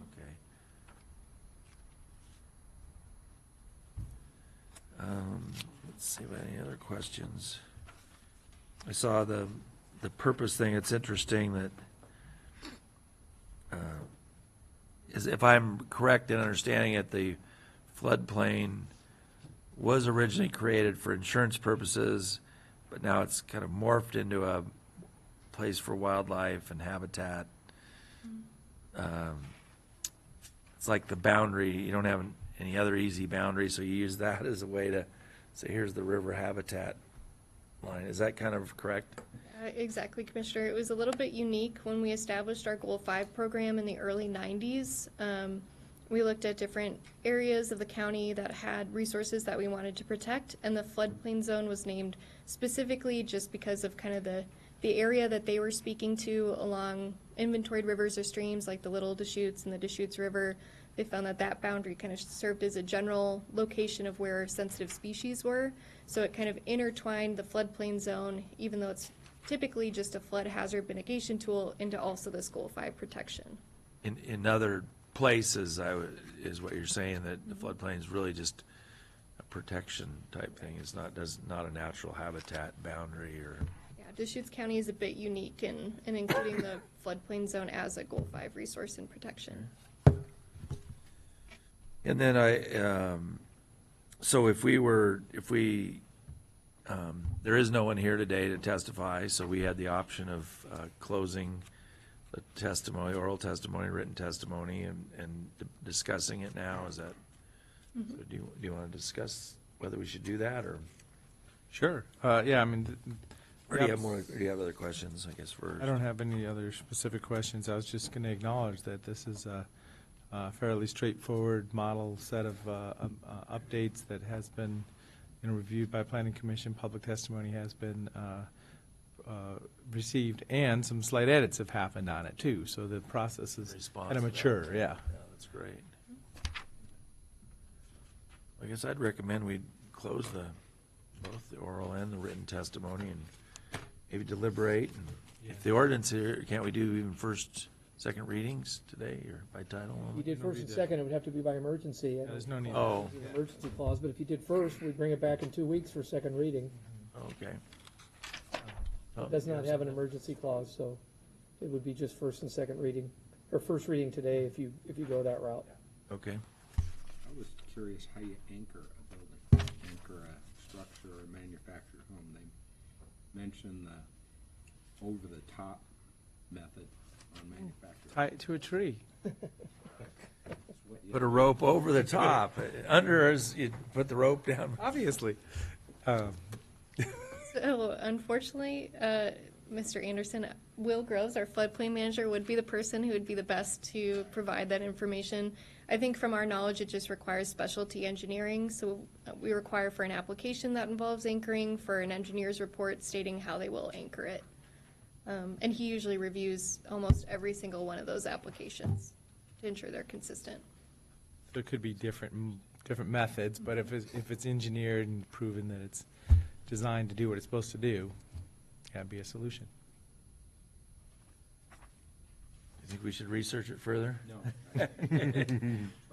I think it's something it may have to do with burying something, and I don't know if I've seen it though before. Okay, well, so do we need a motion to close the oral and written? Okay, You could just, yeah, I Yeah. would recommend that you move. yeah, do you want to? So, yeah, I'll move closing the oral and written record on this matter. Okay, and I'll second that. Commissioner DeBonne? Yes. Chair votes yes. And then do we do the reading and title only first, or do we, well, I guess we have to deliberate, We but, deliberate now, and if there's a motion to approve ordinance number whatever first yeah. reading, then that would be the 2019. motion. Okay. Well, I'm in support of going ahead and supporting this and moving forward with the ordinance. Well, and yeah, we are in a spot where it's not emergency. There'll be multiple readings, so I mean, if Commissioner Dare has something, or if somebody just couldn't be here today, there's opportunity for at least acknowledging it, maybe not on this record the same way, but yeah, I don't see any downside in approving it today. So I do support that. So I'll move approval, or first reading of ordinance number 2019-016. By title Do we have only. to move approval of the amendments first and then the ordinance, or can we jump right to the ordinance? The ordinance is including the amendments. Okay. Just do it. Yeah. Okay. And I'll second that. So do we vote on that? And then okay, so Commissioner DeBonne? Yes. Chair votes yes. And you just So do now I read reading it. by right? title. Yeah. So I'll do first reading by title only. An ordinance amending Deschutes County Code Title 18, Deschutes County zoning, and Title 23, the Deschutes County Comprehensive Plan, to incorporate DLCD's 2014 model flood ordinance language. This is ordinance number 2019-016. Good, we'll bring it back in 2 weeks, or if not available, 3 weeks, but it has to be at least 2 weeks for second reading. Okay. Excellent. Thank you very much. Appreciate it.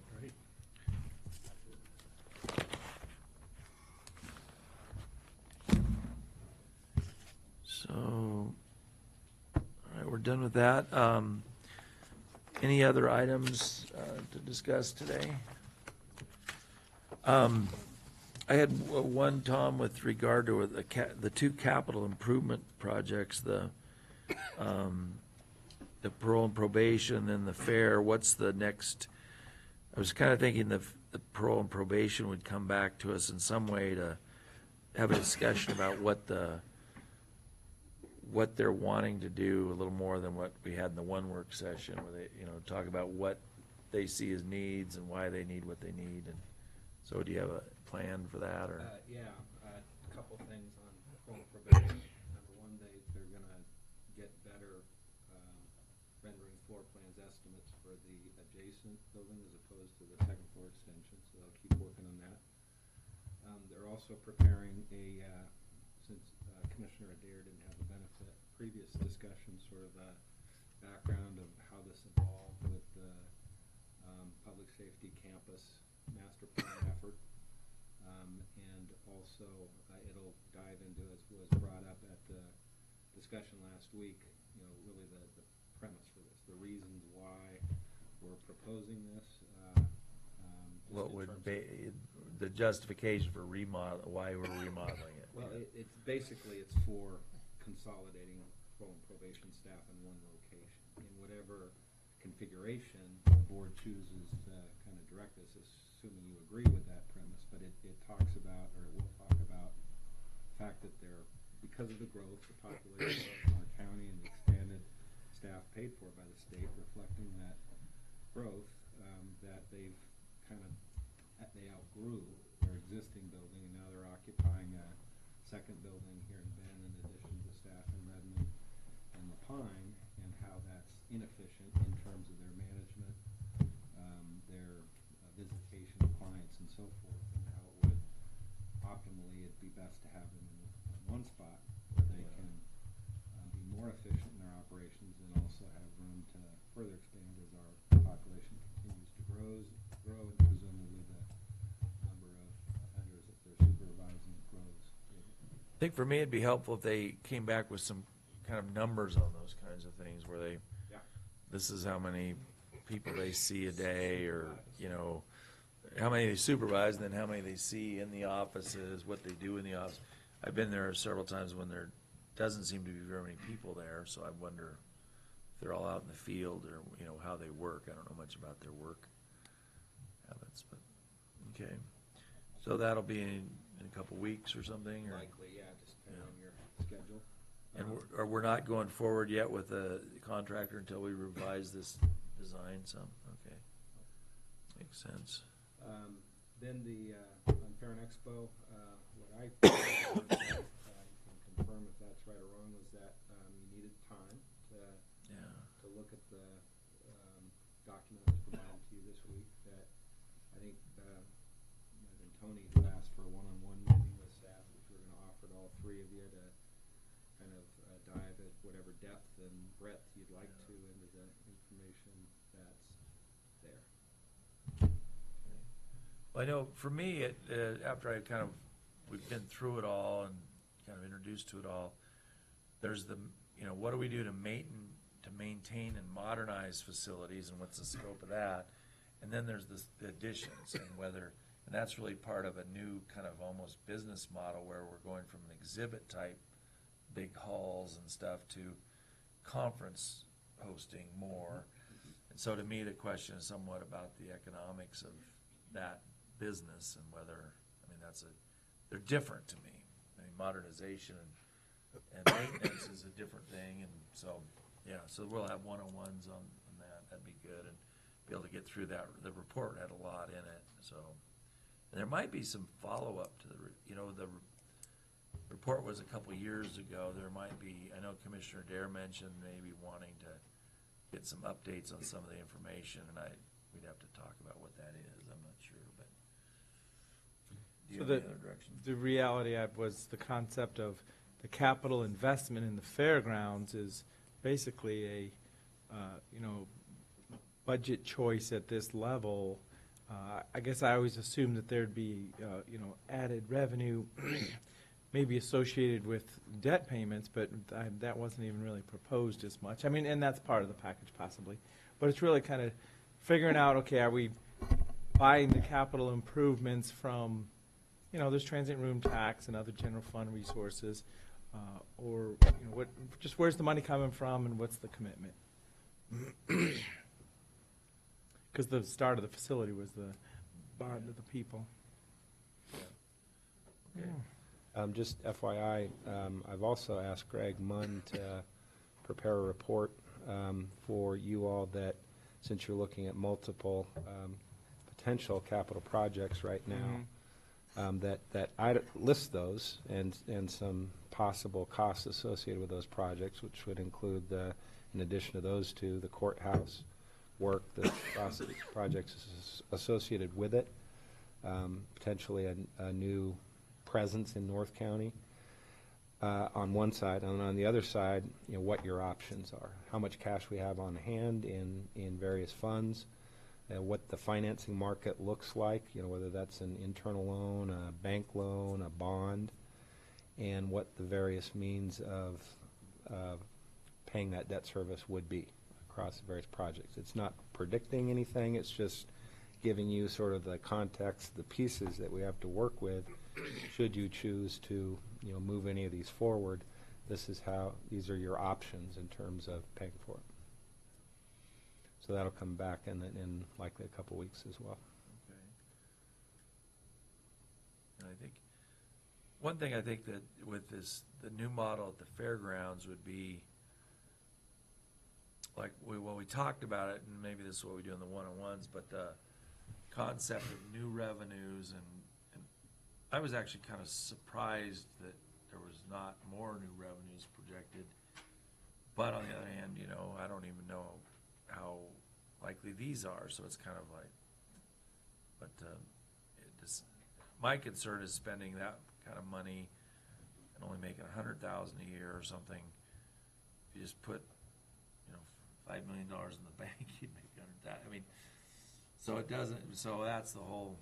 I don't know. It's going to be interesting. So we'll have to think about. Yeah, no, it's a great question, and I know that the original report from CSL, I think it's in there, had a much more extensive list of potential new revenue by vendor, and Jeff, using sort of his experience and critical eye, shrunk that. So what made it into the table that's in his is lower in what he believes to be more realistic, but that certainly is a central question. Well, yes, good experience with that. Okay. One interesting aside, it didn't come up the other day when we were talking. One thing that we've been and you mentioned getting into a new line of business with more of the convention type business. We've been sensitive, for many years with the Fair and Expo of not being perceived as competing with the private sector directly for different things. So that was something that has been part of the conversation. As you know, Aaron Curtis works for Eagle Crest, and he had expressed previously some concerns that, his employer, may Yeah, be. they're probably one of the biggest conventions. So he actually went and talked to the general manager there, and they went through what the concept looks like, and Aaron reported at the last Fair Board meeting that Eagle Crest is very supportive of this project and, bringing more of a base, more options for potential clients or business here, more critical mass. So for whatever that's worth, and Aaron, I'm sure, would be happy to speak to that directly the next time we're together. And that is a different point in time, because, at some points it feels like we needed to defend the opportunities we have now, but right now into the future, growing the base and, welcoming more people does seem like the path that we're on.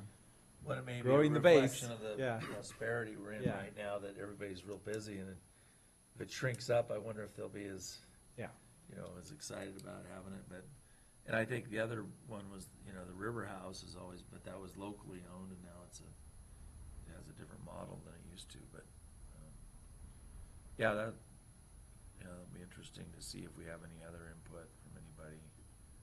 It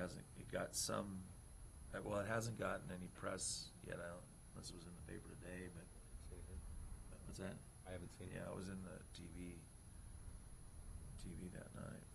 Okay. Well, that's all I had on that. Do you have any other items for today? Any commissioner updates? Okay. I had an interesting meeting with the Redmond Economic Development today, and there was a long report from Mike McIntosh, who's retired, as the superintendent of schools in Redmond. He's retiring at the end of the year, but he was talking about the Student Success Act and what the money that's coming in to that is about $6 million to Redmond schools. So I don't know what it is for Ben Lapine, but specifically designated from that, and most of it's going to he calls it the generational kind of. The biggest problem in the schools really has to do with the generational. He referred to as like poverty, dysfunction, apathy. That whole, that's the biggest challenge in all the schools, he said. He also, interestingly, talked about vaping he called it an epidemic in his schools. He said a couple weeks ago, 3 football players and then some volleyball players. I mean, just boom, they're out of, there's just basically, I don't know what, I get the impression they were done probably.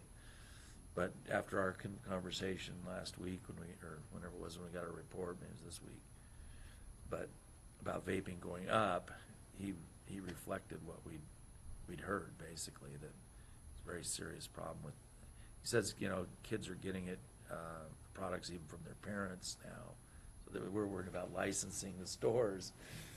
The parents are giving it to them because they think it's better than cigarettes. So interesting. So that was really interesting. He also said that I didn't know what Shay Mickelson, who's retired or leaving, he's going to go to ESD, but what he's going to do is monitor the student success money, I guess. I don't know if that's been in the paper, but. Yeah, it was online anyway. Oh, was it? It was in the paper this morning. Oh, okay, I haven't seen it, but, so he thought he would be really good at that with the ESD. And $100,000 a year pay cut to do it. is that right? I didn't see man, that's a lot. Well, I guess it's a big part of that program is trying to monitor how well the money is spent, and that's why he was giving this report to Redmond Economic Development. So the other thing they talked about is that coming up in the legislature this year will be the enterprise zones with the prevailing wage issue, and what does, what do we want to do as a county is an issue, I guess, and if they pass something, or they, I guess our economic development's been one of the main leaders in Salem trying to revise not them. to. Yeah, ask them to not do it or revise what they were proposing, and so it was interesting. It had a, when it was last year, it had a threshold, like a project threshold. Yeah, 20 million, I think, as he said. We weren't gonna be anywhere close to that, didn't sound like for a year, but maybe that may change at some point.